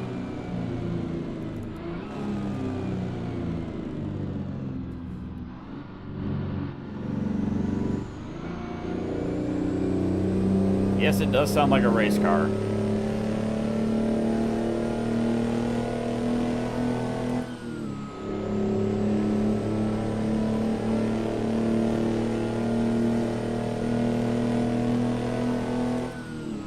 I don't remember what the displacement is on this engine.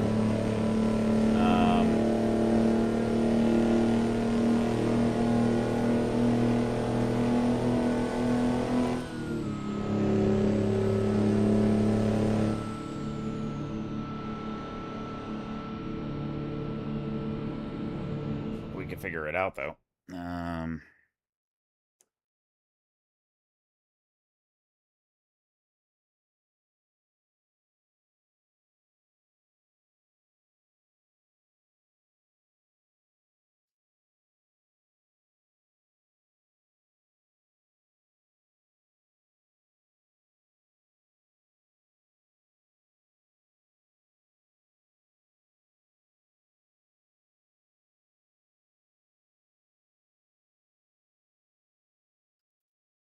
So it's about the engine in this it's about 14 liters.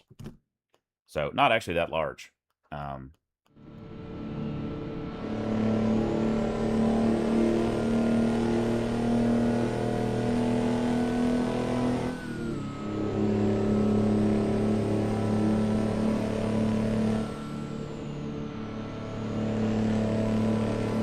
it's really strange going from these engines back to a modern four-stroke. Because they sound like they're revving twice as much as they actually are. Because you've got two power strokes you got a power stroke per rotation rather than a power stroke every other rotation, like in a four-stroke. Boy, where the hell are all these trucks?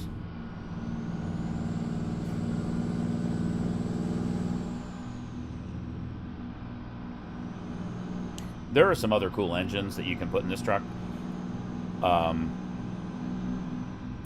And in that Dodge 800, there's an old Perkins 300 horsepower engine. It doesn't rev up, and it's not that powerful. I think 300 horsepower. But it has a really cool, old-school four-stroke mechanical engine. Sort of like an old Dodge Cummins, how they had that kind of rattly, clackety sound. That's a cool sounding engine, too. Doesn't make that much power, but...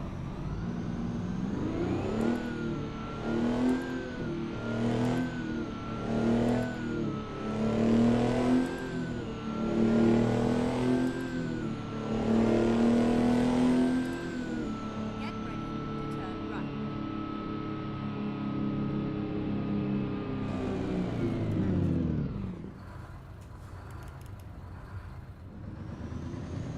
Well, that is a really strange place to have a narrowing. That's a really strange place to have a narrowing at an intersection. Why the hell do you go from 2 lanes to 1 right at the intersection? That's a really dumb choice.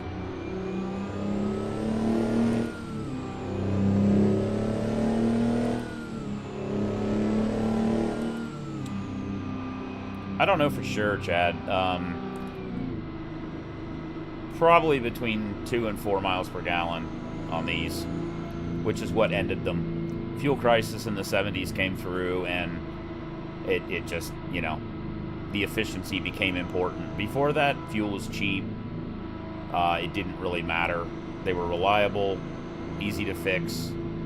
That was the primary attraction to these engines. But at some point, they just became unaffordable to operate the truck. Keep right. And four-strokes got better over time, too.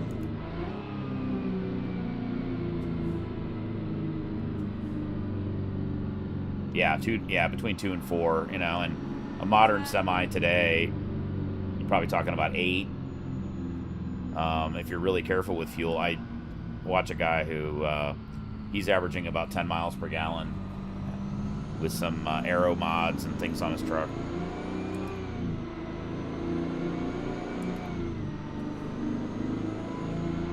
But the fuel, you know, what was fuel price in 1960? You know?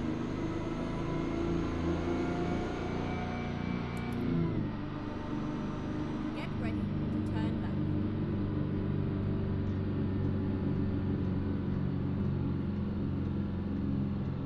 Turn left.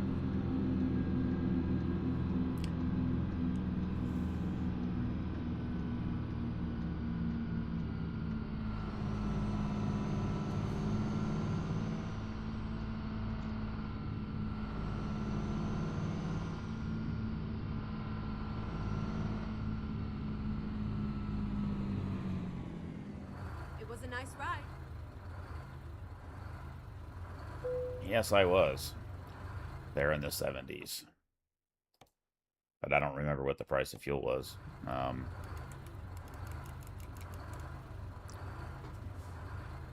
Yeah, we were kids.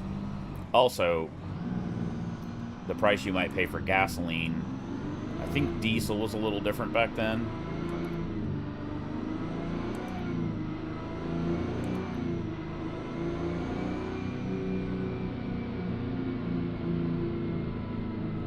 Man, it is really dark.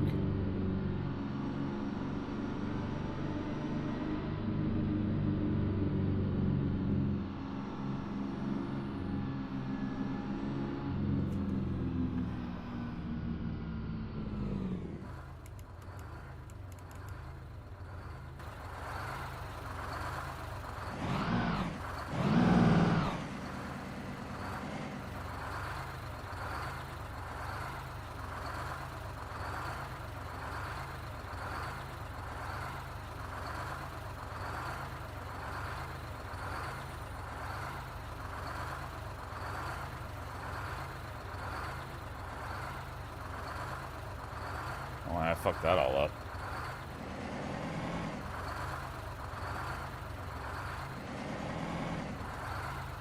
I was thinking I was going for that spot, not the one that was next to it.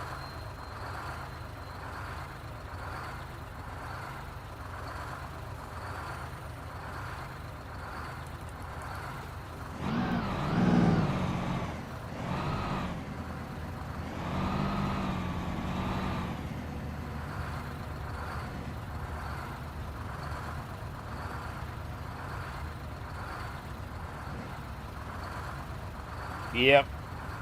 We're buddies.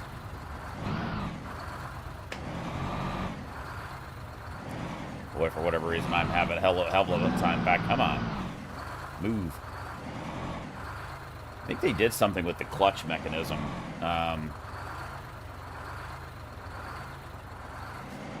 When it's in automatic mode here, it's a little weird.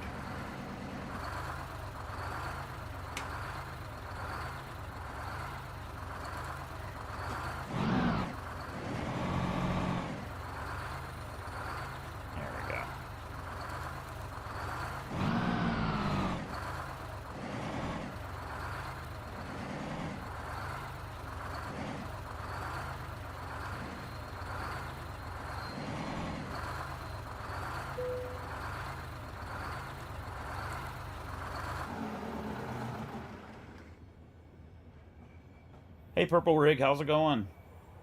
Been a while. Appreciate it, man. Yeah, glad you like the truck. Yeah, the two-stroke, it's a Detroit two-stroke. It's a 12V71. It's available in the game. It's under sound. It's under the sound. Oh, what the hell is it called? It's a mod that you can get.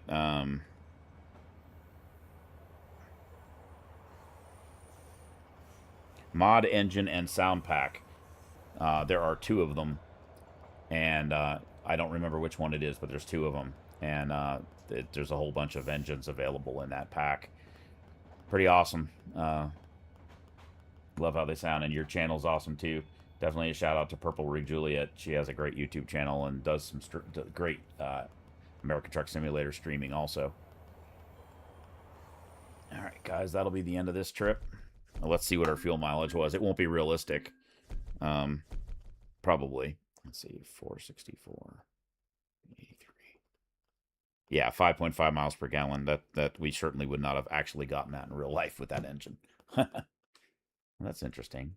Wonder why we didn't. Why we didn't get a proficiency bonus XP. I don't know. Oh well. All right, guys. I think that'll be it for the day. This has been a 2-hour video. I'm doing well. That's great. I'm glad to hear that, Purple Rig. I put a bunch of hours in real work the last couple of weeks. So, although I streamed a lot yesterday, I don't know what day. I don't know. The days all blend together now for me because I work nights into the morning, and then go to sleep in the afternoon, and then wake up at night to work. So it's like my day is like halfway between a day and halfway between a day. So they kind of blend together sometimes. I look up and I'm like, wait a minute, it's Thursday. I thought it was Wednesday. It messes me up sometimes. So, all right, guys, I think that's going to be it. I got a few things I do need to do today in real life. And I appreciate everybody hanging in and watching me stream. Thanks, Purple Rig. I appreciate it. You have a wonderful day too. And take care and be safe out there in the real world. Love you guys. Appreciate you sticking with me, and hope you enjoyed the stream. I certainly enjoy making them for you. Take care, guys. See ya.